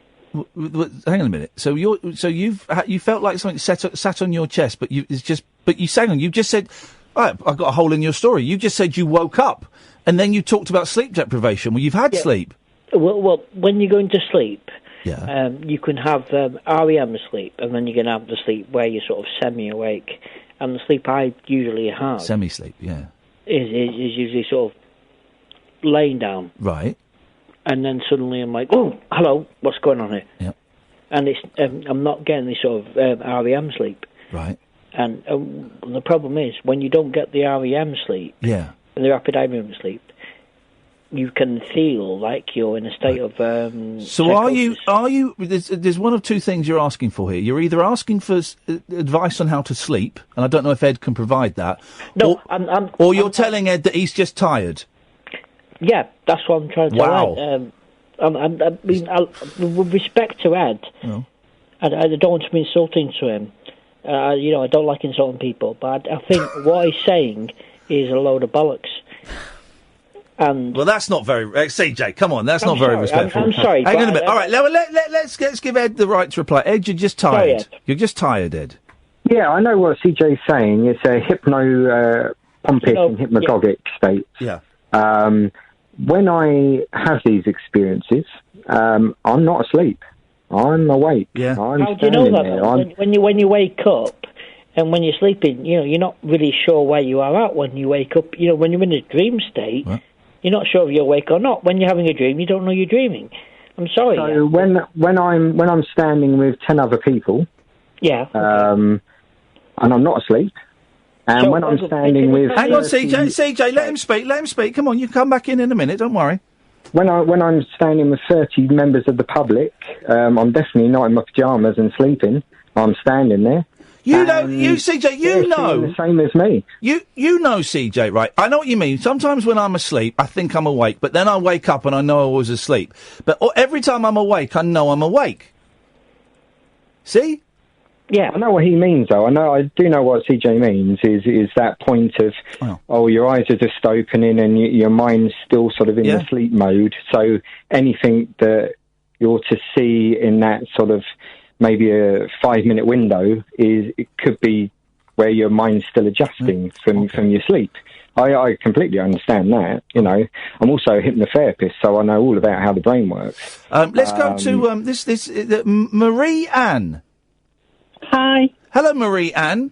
It's Marianne, but yeah, hi. Oh, Sam, you're an idiot. Sam's getting fired. I thought that Marie Ann is the wrong way around. Marianne. He's written down Marie-Ann. What a plum. Right. You're in trouble, son. You'll be a ghost in the next break. Marianne, please, what would you like to say to Ed?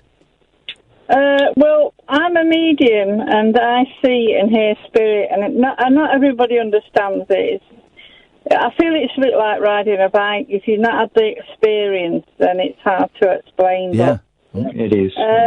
Basically, there's different types of mediums, and there's different types of spirits that work with mediums, with guides and helpers. Yeah. And there's a group of mediums that are called rescue mediums, and people that are experiencing troublesome behaviour of spirits, or spirits intimidating them, or harassing them, or frightening them. Yes.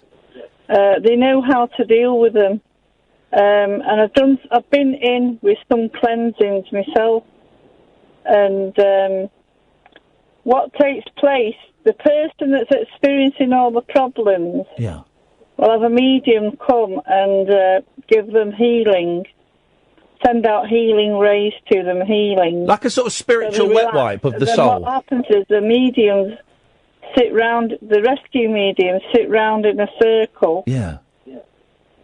And the guides and helpers are taking the circle as well as the mediums. And the guides and the helpers will bring that spirit into the middle of the circle. And what happens is you do send them into the light, because those spirits that are bothering people that are here in the body, they're not well themselves. No.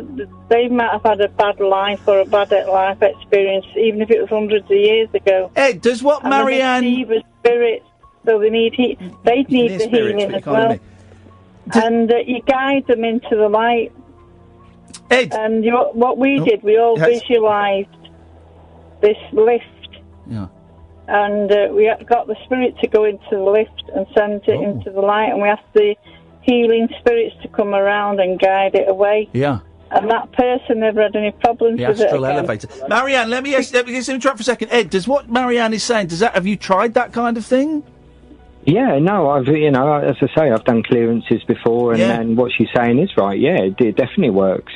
But when you have something that's not spirit, who really doesn't want to go over to the light, and definitely doesn't look like a normal spirit being, that is not going to go.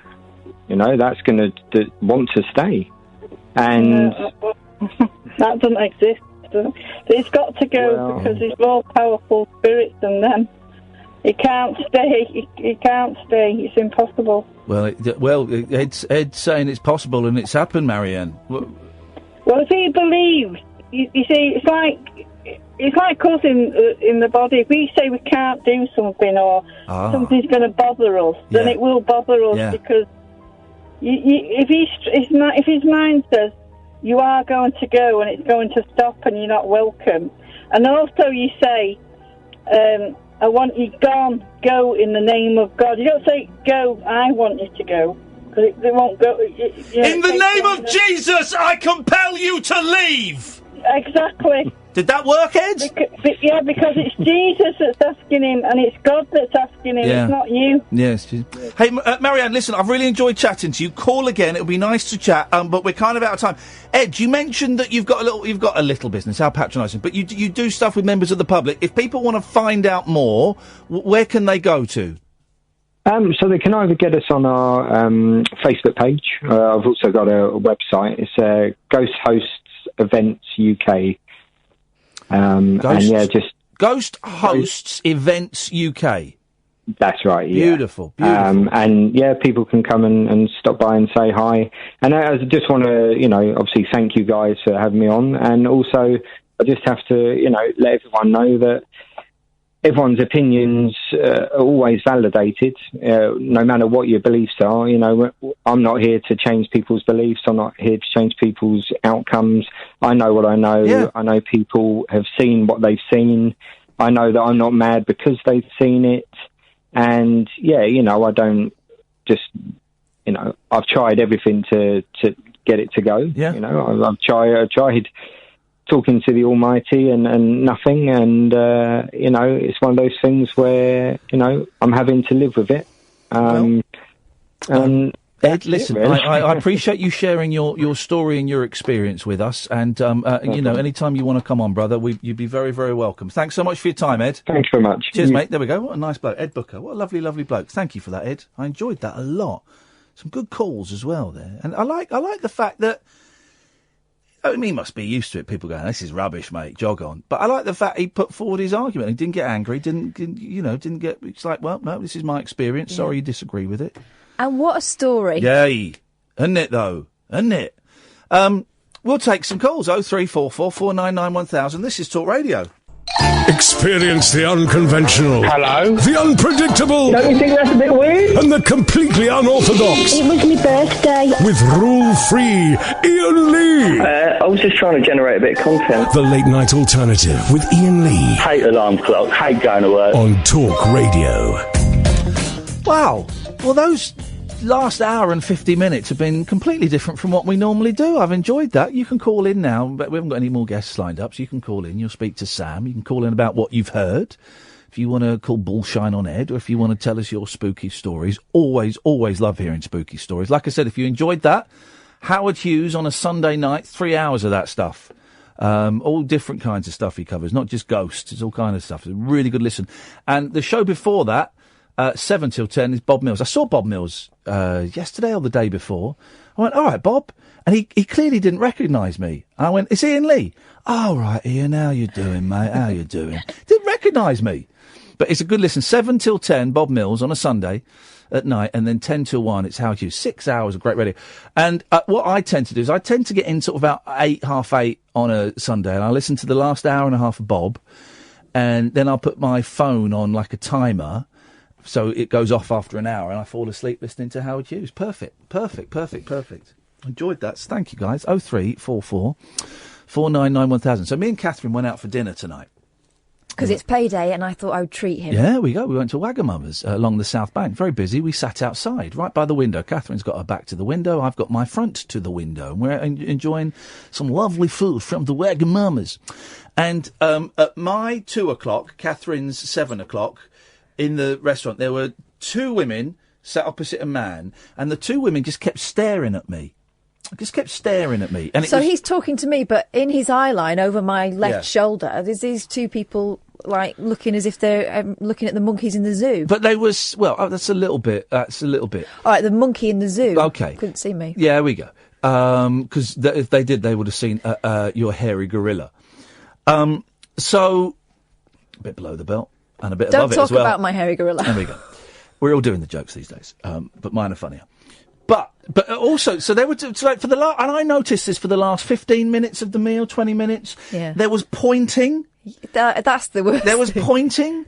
There was also and I would look at them, and they would stare at me and pull the face, and the face of, who is that?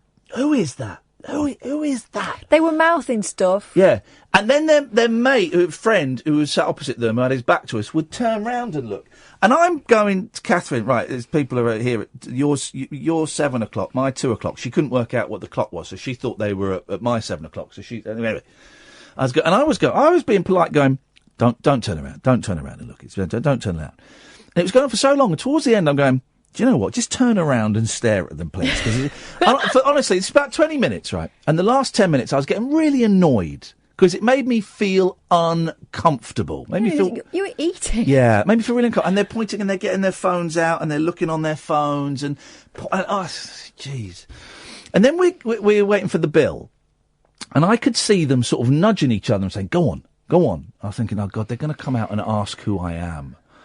Oh, at this point, I turned round to look. Yeah. And, to make it obvious that we're both aware of what they were doing. And they were mouthing, come on then. Yeah. Guys, go on. Are they going to come and ask me who I am?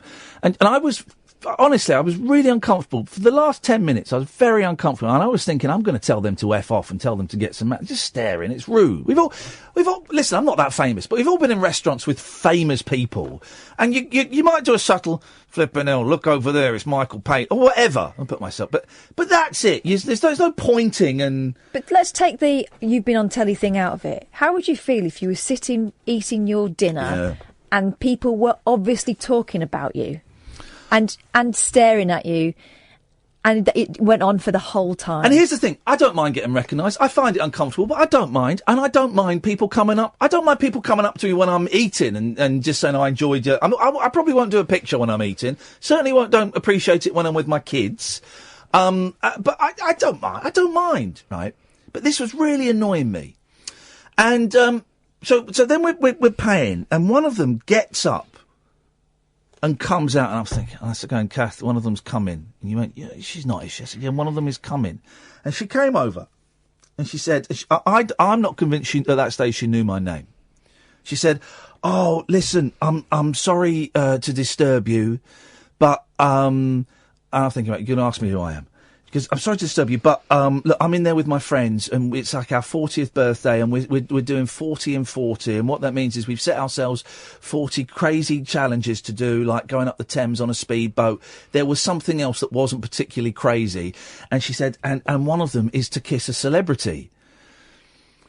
And I went, oh, good luck with that, because I was pissed off at this point. I went, oh, good luck with that.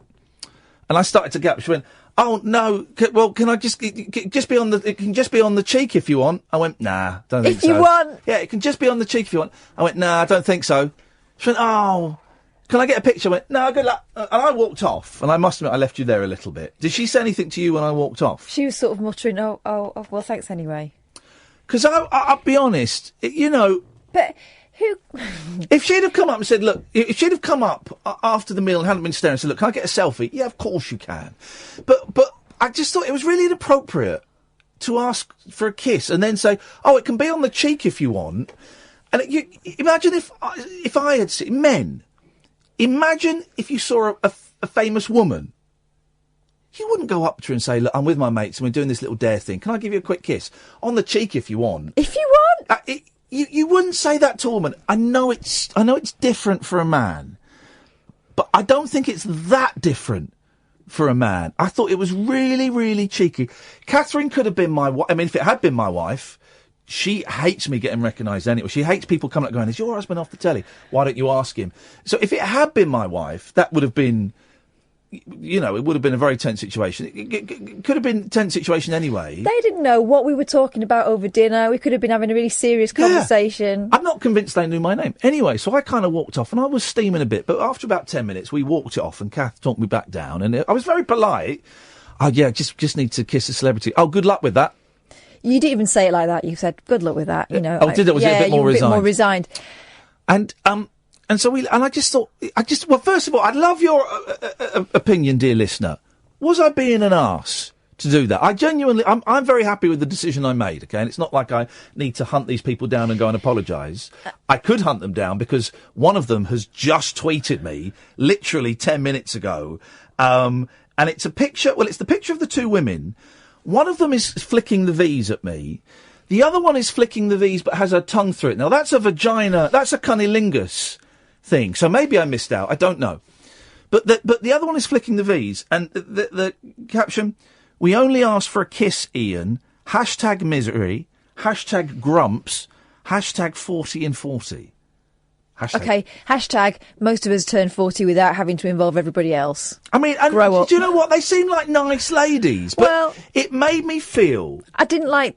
Right, here's what I didn't like about it. Go on.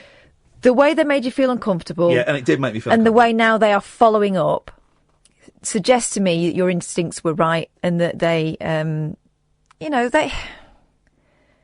was all about them. They didn't care about what, they didn't care about...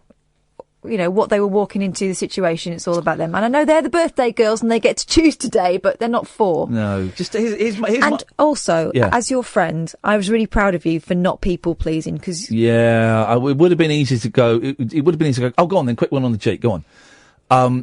But I didn't want to. It made me... Their staring at me made me feel uncomfortable and their request made me feel uncomfortable. I don't think it's appropriate to go up to people just because you've seen them on telly and say, can I give you a kiss? Hey, on the cheek is all right if you want. I don't think that's appropriate. Am I being miserable or am I right here? 0344 499 1000. By the way, Lee O'Dear 2, let's block him because have you seen his tweet?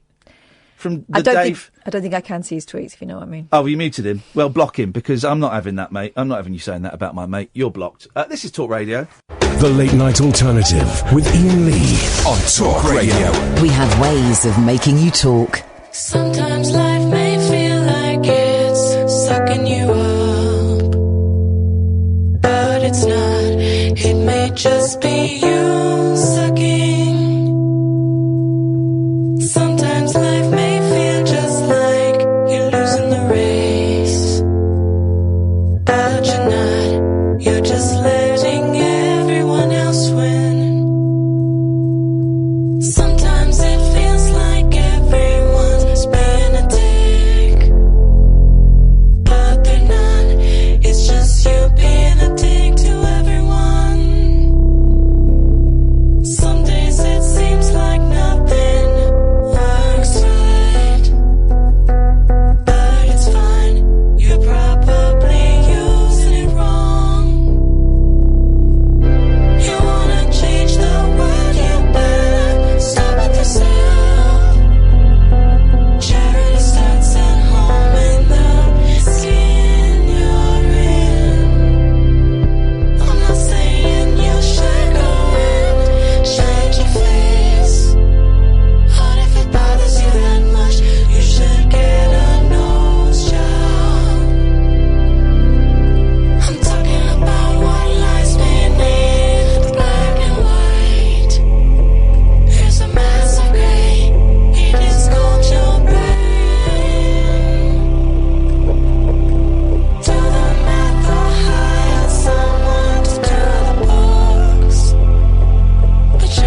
Imani. I might be seeing Imani next week when I go to New York, because that's where she lives. That's the first track. Oh, that was nearly track 2 from the Imani compilation we're putting out on my record label, Unsung, coming very, very soon. 0344 499 1000, the late night alternative on Talk Radio. Myself, Iain Lee, Katherine Boyle. You can listen to us weeknights from 10 on DAB by downloading the app or going to talkradio.co.uk. And next week, I'm doing Monday, Tuesday, then I'm off Wednesday, Thursday, Friday, and the next Monday. And Katherine is hosting with a very, very exciting co-host coming in. Very exciting. Not for me to say who it is. She can tell you when she's ready. But you'll be able to listen in all the usual ways. Please call in, right? We have had to work quite hard because the whole radio industry is quite sexist. I've had to work quite hard. It's nice getting Tommy Boyd in. It's nice getting all those people in. But we've had to work quite hard to get Kath this gig. So call in, and you can take them. It's going to be a similar vibe, more of a similar vibe than when Tommy does the show or Rufus or any of these other brilliant people. But she's going to be on. You're going to be podcasting it as well. Yeah. No, that's not even a question. I'm telling you. Yeah. These are the instructions. I'll leave you like on Wife Swap when they leave you like a file on how to do it, right? And you're going to be streaming it on your Periscope. Yeah. What is your Periscope? Flipping Kath. Flipping with no G, Kath with a K. And it's also going to be on the Rabbit Hole YouTube? Yeah, I think Matthew's going to help me with All right, that. brilliant. So you'll be able to, join in and all of that stuff. That'll be exciting. And I'll be in New York City where I'm going to go. Hopefully I'm going to meet Imani, but I don't know yet. I'm going to see the Monkees twice. I'm going to go to Atlantic Records and meet Ryan, who was on a couple of days ago from the Take It Away podcast. I'm going to go on Keith and the Girl podcast. Going to go and do a little interview for them, which you'll... So jealous. I know, and I wish you were coming because I'm quite nervous. I love them. But I'll be doing it 6 o'clock Sunday evening, which is 11 o'clock Sunday evening here.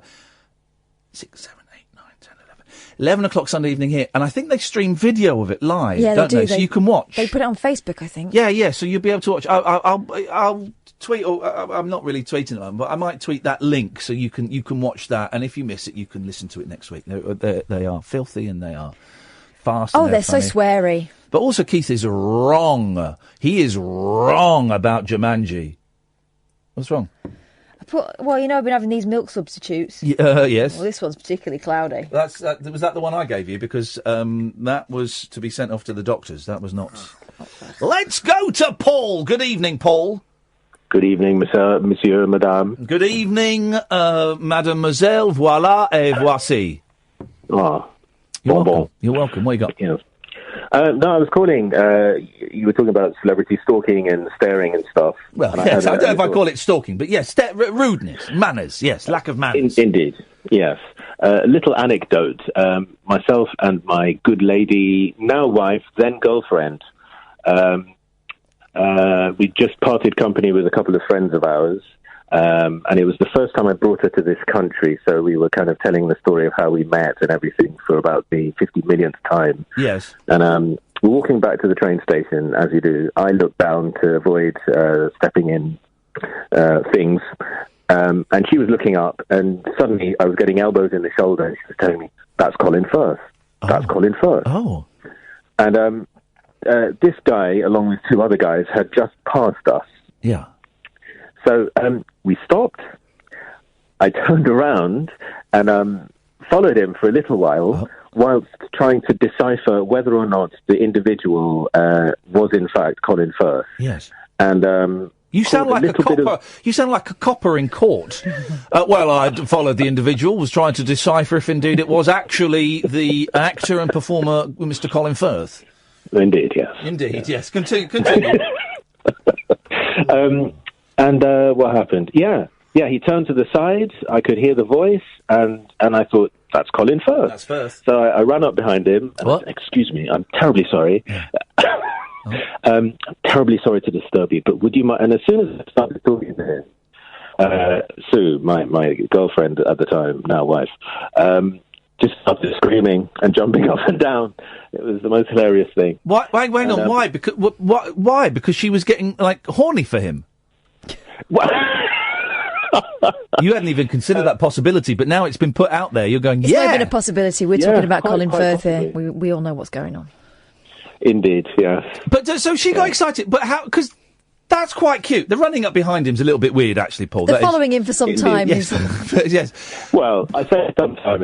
It was less than a minute. Okay. It was less than a minute. Okay. Yeah. It was respectable. The excitement's lovely. I once, and again, this was post-jungle, once had a woman scream at me in the street, and it was, how was he with it? He was delightful. He was very cool, and we got a selfie. Beautiful. Yeah. That's lovely. But that's lovely. Do you know what? Those women would have got a selfie. Yeah, if they'd not been staring and asked me for a kiss. And I love giving selfies. And my youngest, who didn't know, didn't really know what I was before I went in the jungle, and the jungle doesn't define me, but since then. Well, today he said, "Do you still get asked for selfies anymore?" I say, "No, not really. It's kind of worn off," and he's disappointed. But I do occasionally. And if those women hadn't been staring at me, if they hadn't asked for a kiss, of course, I love giving selfies. I love it when people come up to me in the street. As long as I'm not even if I've got the kids, I'm generally cool with it. But if I'm having a bit of a tough time with them, I prefer not to. But if someone asked me for a selfie, of course I would love to. Of course I would. Of course, I even signed an autograph the other day. No one asks for autographs anymore. So good for Colin Firth for being a good egg about it. Indeed, yes. You sound a bit disappointed now you realise that your wife was actually getting horny. Do you have to wear one of those Colin Firth masks with the eyes cut out? Oh, God, no. Absolutely not. That's a no-no. That's a huge no. But it's been discussed. She's brought it up. It's been discussed. My goodness, no. No, what you did, the way you behaved there was respectful and polite. Not even respect. It was polite. It was mannered. Well done, Paul. Mm. You get 5 marks. Thank you very much. Out of a possible 100. Oh. And also, Not so hasn't good. Paul got a lovely voice? Paul is. Well, You sound very debonair. Well, Paul is, as we know, is one of this United Kingdom's greatest orchestral members. Oh yes, this is that Paul. He's the timpanist. This is Rhythmic Paul. Rhythmic Paul. Yeah, the rhythmic. In fact, Sam, can we change the name on phone box to Rhythmic Paul, please? That RHY. I've often wondered Hang what on. he sees in us, you know. Hang on a minute. How do you spell rhythmic? Oh, RH. RHYTHMIC. No. Yeah. Rhythmic. Yeah, MIC. Yeah. No, that's right. Yeah. Yeah. Yeah, that's right, Katherine. You're on it. Yeah. I'm just making sure you put enough H's in there. RHYTHMIC. Yeah. That's right. But yet you said initially that was wrong. Well, it's because your scrawl makes it look like you spelt it wrong. Well, how about this scroll? Can you read that better? Well, it's one finger. Thank you, RP. Take care, mate. It's always nice to talk to you, Paul. See you later on. But RP as well, because he's got received he pronunciation. has, isn't he? Oh, debonair. He's good. He's good. All right. Well, why don't you go out with Paul, and his wife can go out with Colin Firth. Well, I quite like Colin Firth as well. Okay. Well, that's a three-way party because Paul can just get on his bike. Well, Paul won't mind because he's good with rhythm. So, no, stop there. That's really bad. Imagine if I'd Sorry, made a Paul. joke. Imagine if I'd made a joke about a female caller and her masturbation. No, I wasn't technique. thinking about that. I wasn't Yes, thinking it was. about You that. were saying. Then I is that how realised you- it sounded like that. Is that how you interpreted it, Sam? No. You were talking about him being on his own and having good rhythm. What? No, I didn't. Yes, you were. That's not what I was trying to say. Sorry, everyone. Sorry about that. Well, okay, don't worry, guys. Appalls. Well, guys, watch this. Kath's about to have a breakdown, okay, on air. No. No. Coming up before 1 o'clock, don't forget, it's this week's Golden Call, where I'll be playing the best bits, a highlights package from the Golden Call of the week, and we'll be speaking to the person who made the call to find out what their inspiration was and where they got their ideas from. What time do you think we'll be doing that, Katherine? You are so shit.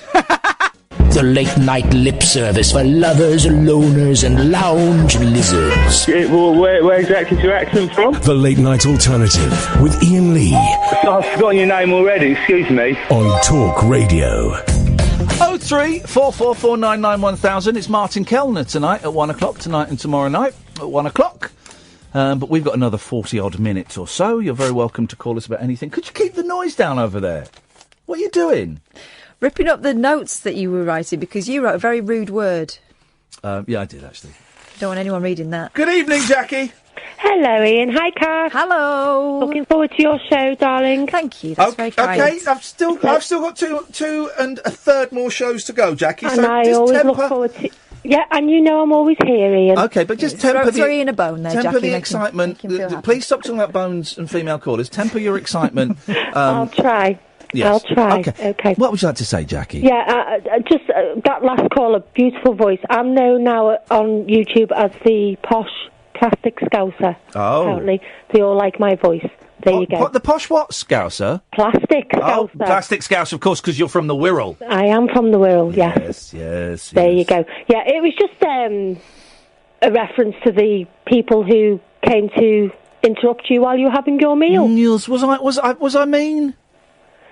No, I don't think you were, because I think there's a time and a place for things like that. When people are sitting down and having a meal, you know, like in London in the Ivy, and you get all these celebrities sitting there, they're going out for a bit of peace and quiet and a meal. And we were in Wagamama's. It's not quite the Ivy. It's a nice place, but it doesn't matter where you are. You're having a meal. You're having a nice meal with Kath and a nice time. So, you know, people need to, and especially when she asked you, you know, when you do your rabbit hole and things, you always say to people, you're more than welcome to come and have a selfie and all that. Then, you know, that's up to you. You're having a nice time, a nice meal, and you're relaxing. You don't, you know, there's time and a place for things like that. I wouldn't have minded a selfie after the meal, but it was the staring. Yeah. And it was The pointing. The pointing and the assumption that she could get a kiss off me. That's Yeah, weird. yeah. That's weird. Yeah, you I've don't never do been that. asked for that before, I don't think. I might be wrong. I don't think. Well, I'll think on if you ever bring the rabbit hole to Liverpool or the Wirral then. Oh. Jackie, just be quiet for a second. Okay. What's that vibrating noise? You asked me this before. I have a laptop and it overheats. Oh, it's Right. a fan. So there's a fan on the side of the laptop. Okay. Kath mentioned this a little while ago, so don't go there. It's a fanny bagum. I'll send you. I'll take a picture and send it to you on Twitter if I have to. Jackie, please. My did that when I was watching Periscope. I want to see Jackie's overheating lappy. That's what I want to see. Thanks for the call, Jackie. Oh, you're welcome. Good night. Tutty bye. Let's try Madonna again. Oh, hello. Hello, Madonna. There we go. No bleeping. No bleeping. Sorry, I think I thanked Sam for singing My Love Kintyre, thinking it was you. Okay. I don't think Sam knows My Love Kintyre. Do you know it, Sam? No. Hang on a second. The phone, and I thought I Sam, didn't headphones on. straight Headphones through. on, Sam. Headphones on, Sam.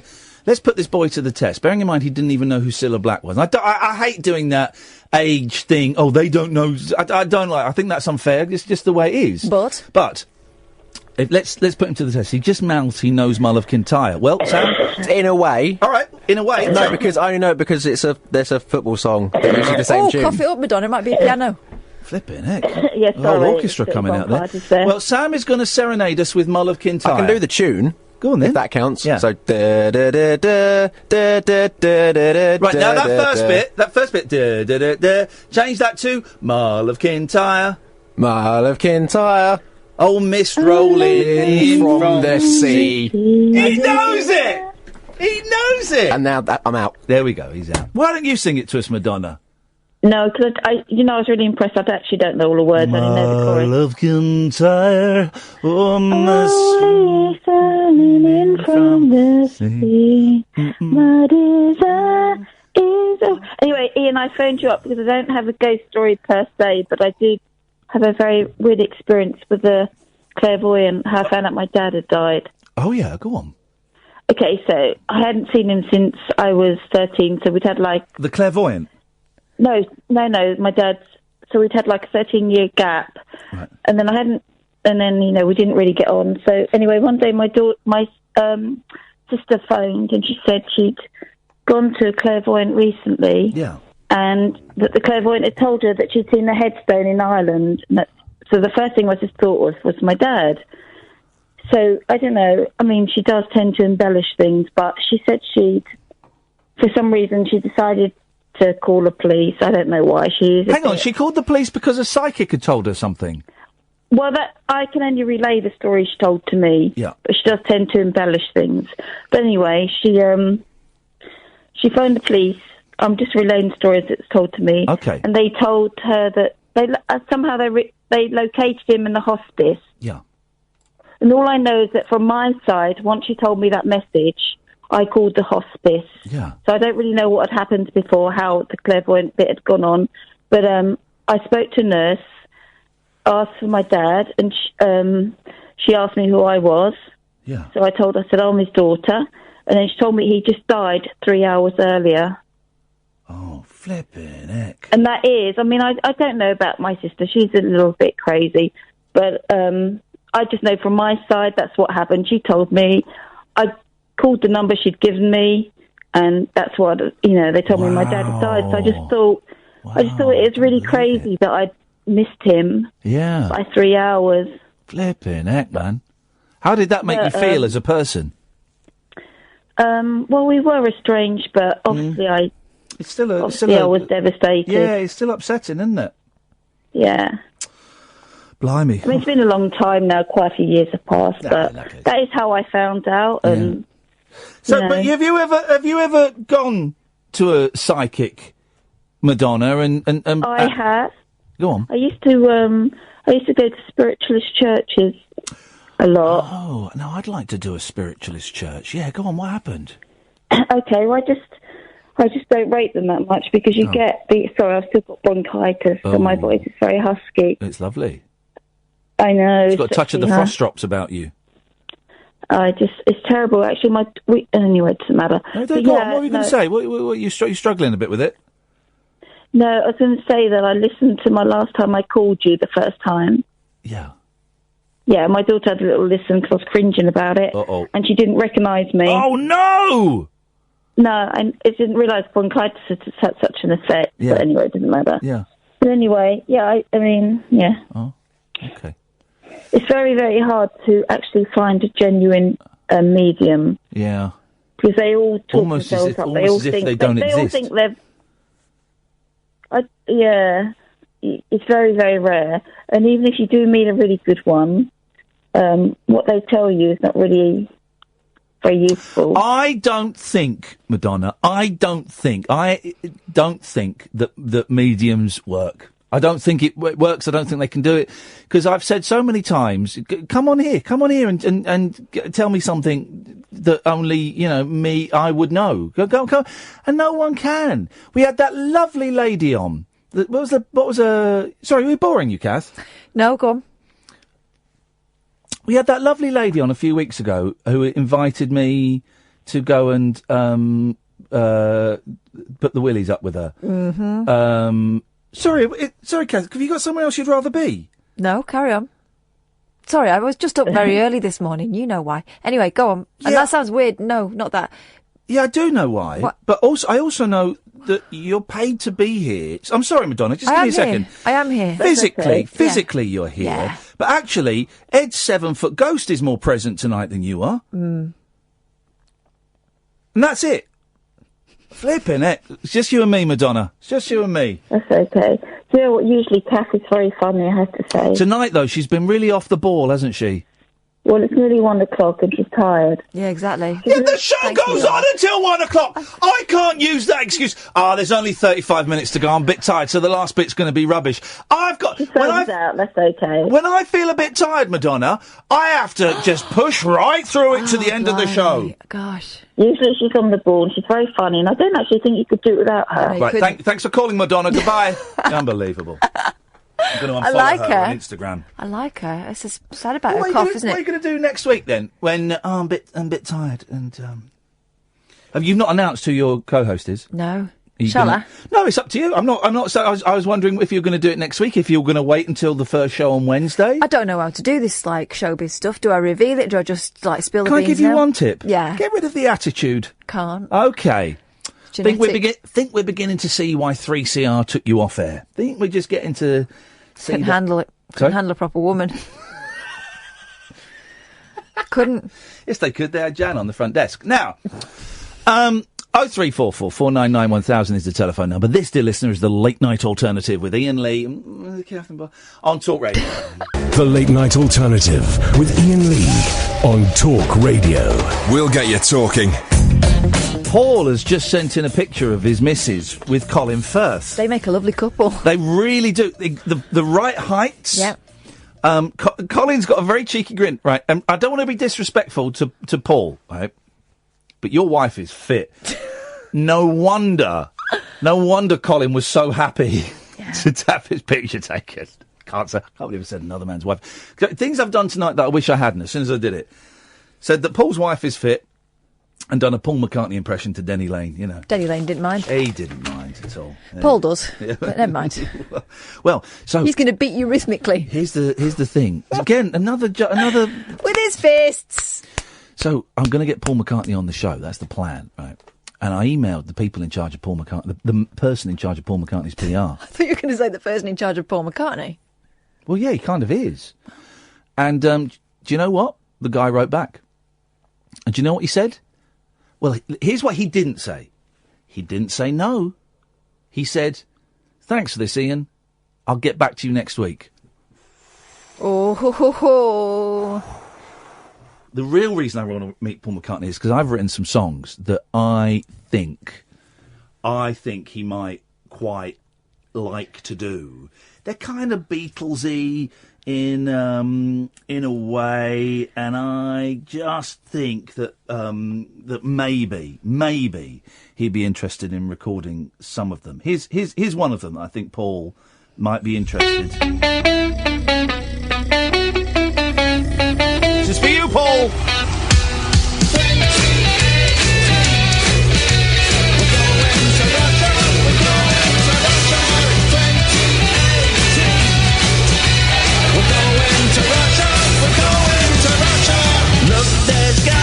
And Caroline and Cut and Rio Ferdinand too. Kicking a ball, heading a ball, scoring a goal or two. Look out Russia, we're coming to Russia in 2018. Look out Russia, we're coming to Russia, you know where we've been.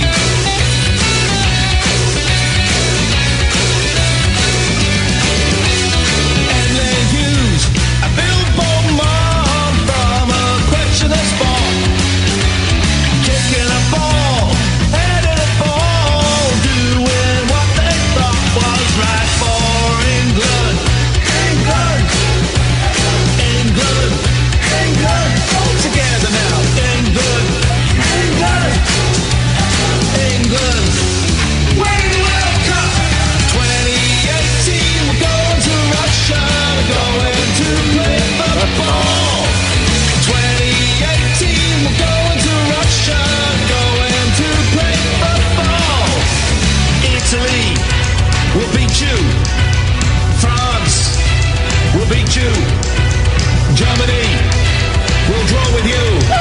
Brazil will not lose to you. Finland will beat you. Russia will beat you. America will beat you. Cameroon will beat you. 2018 we're going to Russia. Going to play football. The FA Cup, the Premier League, ain't nothing like the World Cup. Look out Russia, we're coming to Russia in 2018. Look out Russia, we're coming to Russia, you know where we've been. Wayne Rooney's there, Ray Parler is there, Dennis Laine is there, Gary Lineker there, all the football fans are there, kicking the ball, aiming for the goal. 20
I have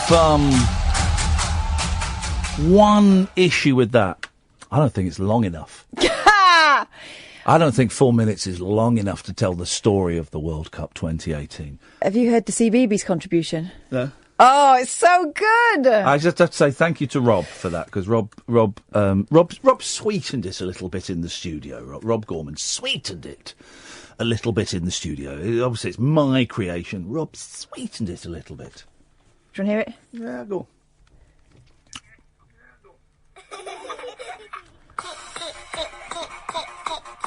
Oh, turn that crap off. Turn that crap off. Turn that crap off. Turn it off. Come on, turn it off. It's good, though. Oh. It's rubbish. Because also you're playing YouTube through there as well. So you can hear... Turn that off. Turn that off. That's just annoying. 0344. No, because you're playing our YouTube feed as well. I know, I need to open the thing to turn it off. I think you might have to leave the premises. Why don't you go in a soundproof box and get lowered into the Thames? Why don't you spin on that? OK, fine. I'd love to, actually. Ugh. I could do with a prostate check. Get out! You got 4 shows of this next week, and if that doesn't go completely badly, you've got a week of it in August. Imagine. Will you stop calling in? You're banned! Jesus, man! 034 499 1000 is the telephone number if you want to give us a call. Welcome back, Katherine. So lovely to have you here. Tomorrow we're going to go and see... The Beachmen. Le Garçon de la Sur. What's beach in French? Plage. Le Garçon de la Plage. Mm. We're going to go and see the actual... I say actual Beach Boys. It's Mike Love's tribute Beach Boys, because, you know, he's the only original, and Bruce Johnston. But man alive, I can't wait. Hampton Court.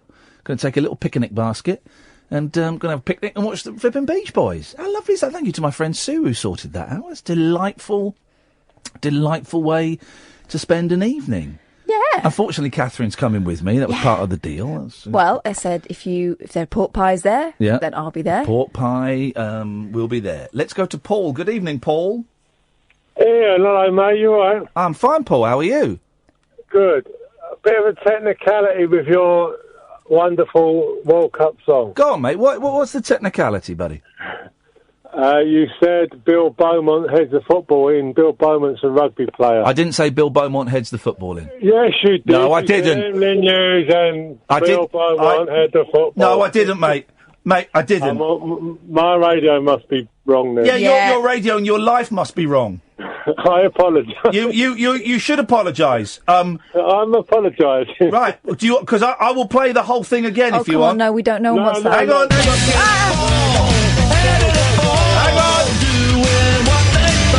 Here we go. Let's see.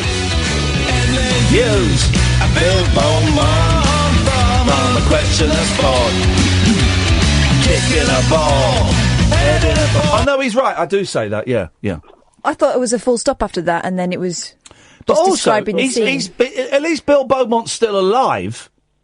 Yeah, but he's a rugby player. Yeah, Emlyn Hughes is a dead man, unfortunately. I used to like Emlyn Hughes. But also, it doesn't... He was kicking a ball. He can kick a ball in rugby. You kick a ball in... Thank you, Katherine. It's great, because Paul bums you. You can kick a ball in rugby, and you can head a ball in rugby, Paul, so I accept your apology, I mate. don't think you're allowed to head balls. Well, no, but if it hits you in there... Well, if you're in the scrum, isn't that what you're doing? So, Paul, I accept your apology, mate. No, if you're in the scrum, you hold on to the balls. Thank you very much you indeed. do. What a disgusting example of life that peasant is. That peasant Paul is. What a scumbag. What an utter scumbag and a rapscallion. Do you remember? I tell you what, I wonder if it's on YouTube. Could you, secretary? Could you please? Can you get a secretary, a typist from the pool, and ask her to look on YouTube? If what was that program with Johnny Vaughan? Yes. Where they pretended to send people into space. Do you remember that? Is it called Space Cadets? Space Cadets. Is it called that? Something. Let like me that. look. That was a funny program. I don't know why I was thinking. I know exactly why I was thinking about it today, because the woman that served me coffee looked like Charlie Skelton, Space Cadets, who was the stooge that was part of the production team that went into space with them. It was. Is it on YouTube? Let me look for you. I remember I watched that. It was on at the same time as Make Slough Smile, and I just split up with my girlfriend. I was miserable, and I watched Space Cadet. I loved it so much. So basically, it was like a reality show. It was when Big Brother was. Yep. Is it on YouTube? Yes, it All is. of it. I think so. 2005. Flippin' heck, man. So when Big Brother was still kind of new and exciting, it was a few years old then, and they were looking for reality shows, and this one was, they got a bunch of, and I'm going to be honest, they were thickos. That was how it would work. They got a bunch of thick people and flew them to Russia, except they didn't fly them to Russia. They flew them in a circle for 8 hours. Just in a circle for 8 hours, and then landed them like a mile from where they'd started in England. They said it was Russia. And then they had like a week of intensive training to be an astronaut. And then 2 of them, I think, got picked to go up into space. But they didn't go obviously they didn't go into space. They were just like in a film. It was very Capricorn 1. And they got, it's on YouTube, is it? Yeah, there's the big reveal on there. I know that for sure. Hang on a minute. Is that right? What's it called? Space Cadets? Space Cadets. Space Cadets. Space Cadets. Hitting a ball. Bumming a ball. What? Do it. Here we go. Okay, so this is, all right, let's just, spoiler, this is when they find out that they weren't in Let's space. start that message and give them a final chance Johnny to Vaughan. work it out for themselves. Bonkers, randomly bonkers. Hello there, Billy, Kerry, Paul. You've been on board Earth Orbiter 1 for the last 5 days. Congratulations, you've successfully taken... Now, here's the thing, right? 5 days. Here's the thing. I think they were going to do a bigger, like a comedy reveal, like because you could see the Earth. I think they were going to blow the Earth up. They were going to do something, right? But I think there were loads of complaints about this show. If I remember it correctly, there were loads of complaints, and Ofcom kind of stepped in and said, you have to let them down gently. You cannot... I think they were going to... Or maybe they were going to pull the spaceship open and they'd be in a studio. And I think that Ofcom said, you can't do that. You've got to let them down gently because that is a wicked trick. So it's kind of... It's a slightly toothless... It's a paper tiger we got here. Here we go. In a TV first. But perhaps... not in the way you've been thinking. Remember when this all started? And we told you you wouldn't know exactly what the show was about? Well, you are the stars of a unique TV show, but one with a difference. You've had your suspicions during the mission. Now, please, take a look at this. It feels like we're still on the ground. It didn't even feel like we were like going up at all. It just felt like we were in a car. We're in lane. You know when your stomach goes, whoop, on like on a roller coaster, when you're going down, you get like a sort of jolt. We never had that. It's not real to me at the moment. It doesn't seem real. I know it's real, but it just doesn't seem real. It feels strange because I know that we're in space, but part of me just feels like I'm on a train. Look at what train is this? Would be a shitter if someone was... We accidentally heard, "Oi mate, do you want a coffee?" From out the back. And we were going... Just push it like that. Or I open the shields, they've got like a space simulator, like a big screen that looks like we're in space, and someone throws a burger at the windscreen. Yeah. And ketchup goes flying. Oh, what are the odds of that happening? Bill, this is a spaceship, a spacecraft. It's not a caravan for a help. Got both of those swears. Beautiful. You'd have heard that on YouTube. You can go and look up the rest. But yes, it was, yeah. I mean, it's a great idea for a show. I wish they hadn't wimped out at the end, and I wish they'd... You want them to blow up the Earth? Well, yeah, I wanted the Earth to be blown up. Like when Leia watches her planet go. Yeah, I wanted that. I wanted that, and... Or an alien. That would have been good. Yeah, I would have liked that. Let me just call this number up, because they obviously want to come on and say, and then we'll take a break, and then we'll have Martin, and we'll talk about what's happening in Martin's show.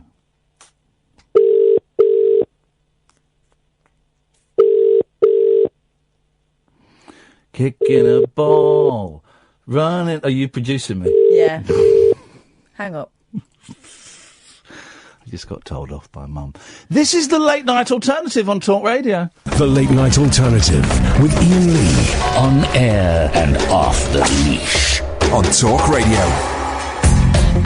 03444991000 is the telephone number if you want to give us a call. You'd be very welcome. It was good, Space Cadets. There was a rash of kind of reality TV shows that never really took off. I know there's one that was produced by the guy that produced Rise called Back to Reality, and they built a house inside a TV studio. And it was hosted by Richard Bacon and someone else. And they put all of the then most famous people from reality TV into the house. So Jade Goody was there, Nasty Nick. They didn't put... Did Craig go in?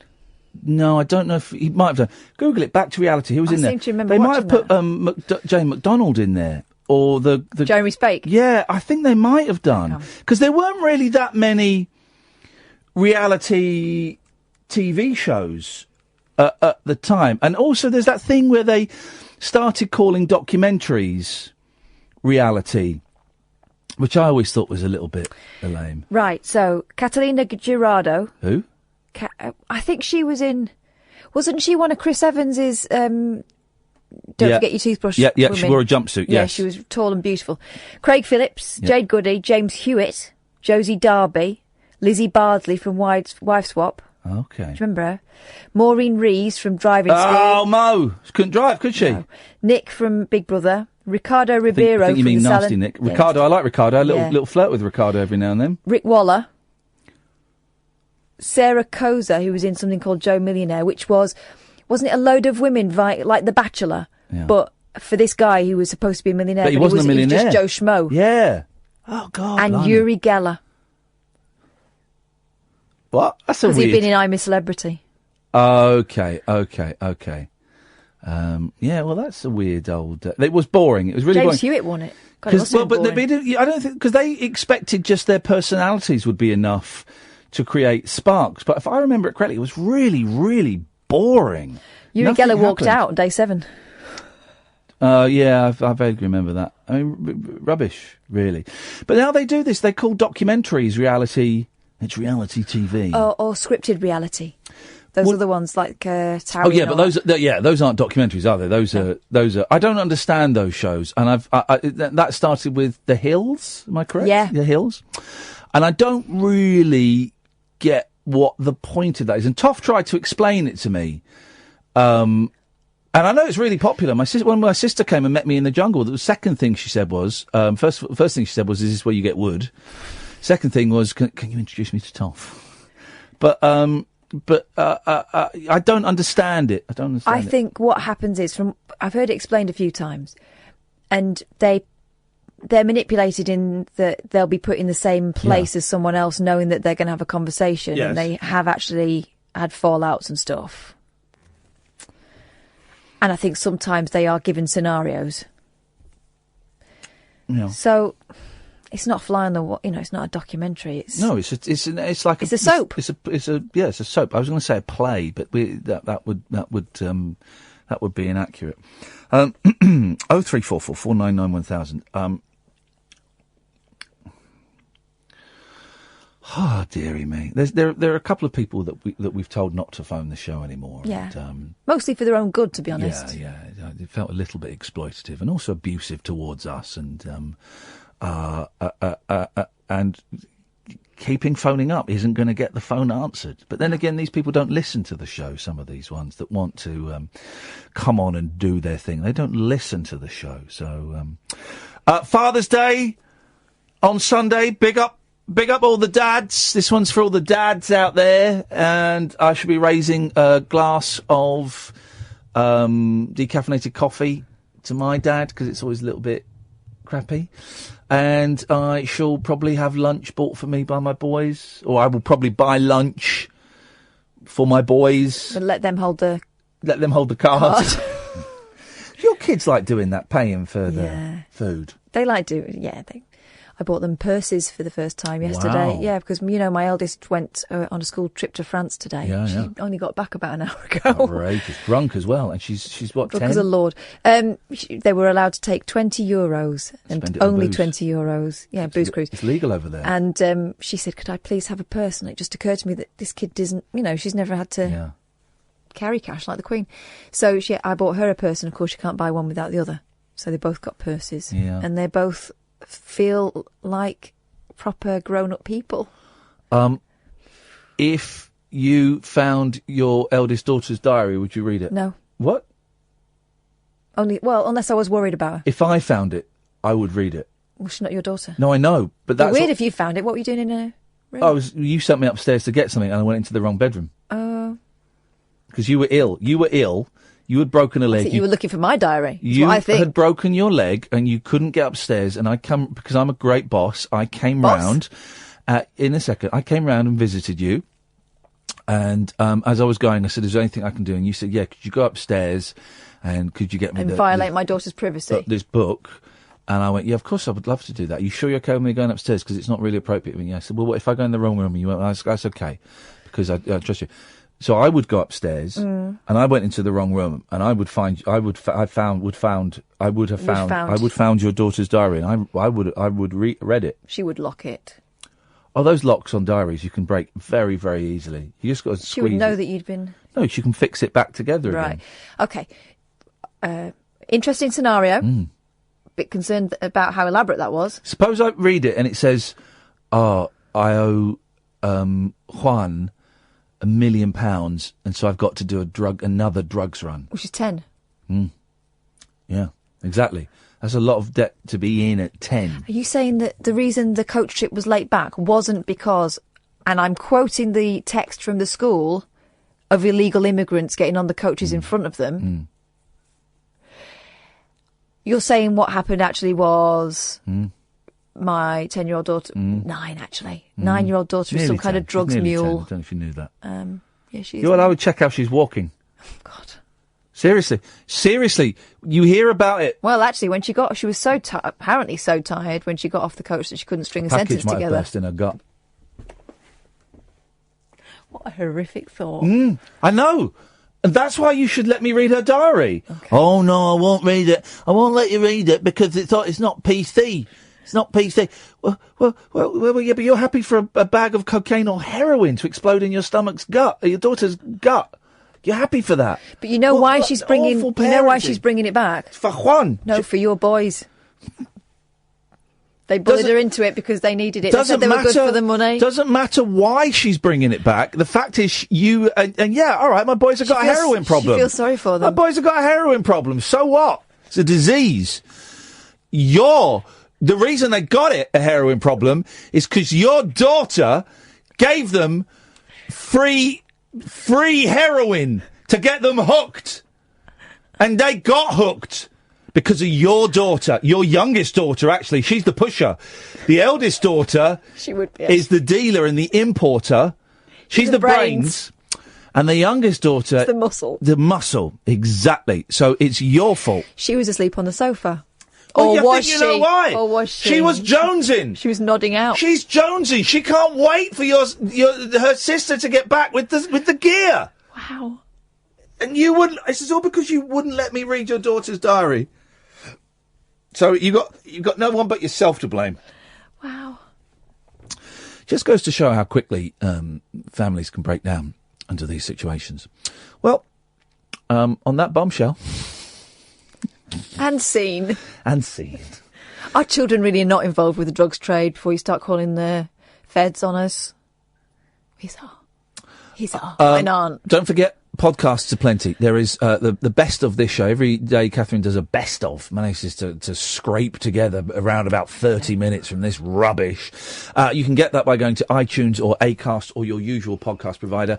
We also put the guests up as a separate podcast. So next week you'll get a couple of Denny Laine podcasts. Ryan and Chris from the Take It Away podcast is up. And so is Kenny Jones. That was it. I knew this. Kenny Jones from The Who and The Small Faces is up. And as well as the Talk Radio daily podcasts, you can also get a weekly podcast that Katherine and I do in front of a live audience called The Rabbit Hole. And it was a phone-in show in front of a live audience. But a couple of weeks ago, we did one without the phone-in element. And it worked all right. Yeah. It worked all right. For those of you who came and saw the Rabbit Hole TV show being recorded, the first half was a Rabbit Hole podcast, but we didn't stream it on Periscope, and we didn't take phone calls. And I'm wondering if that's the way forward.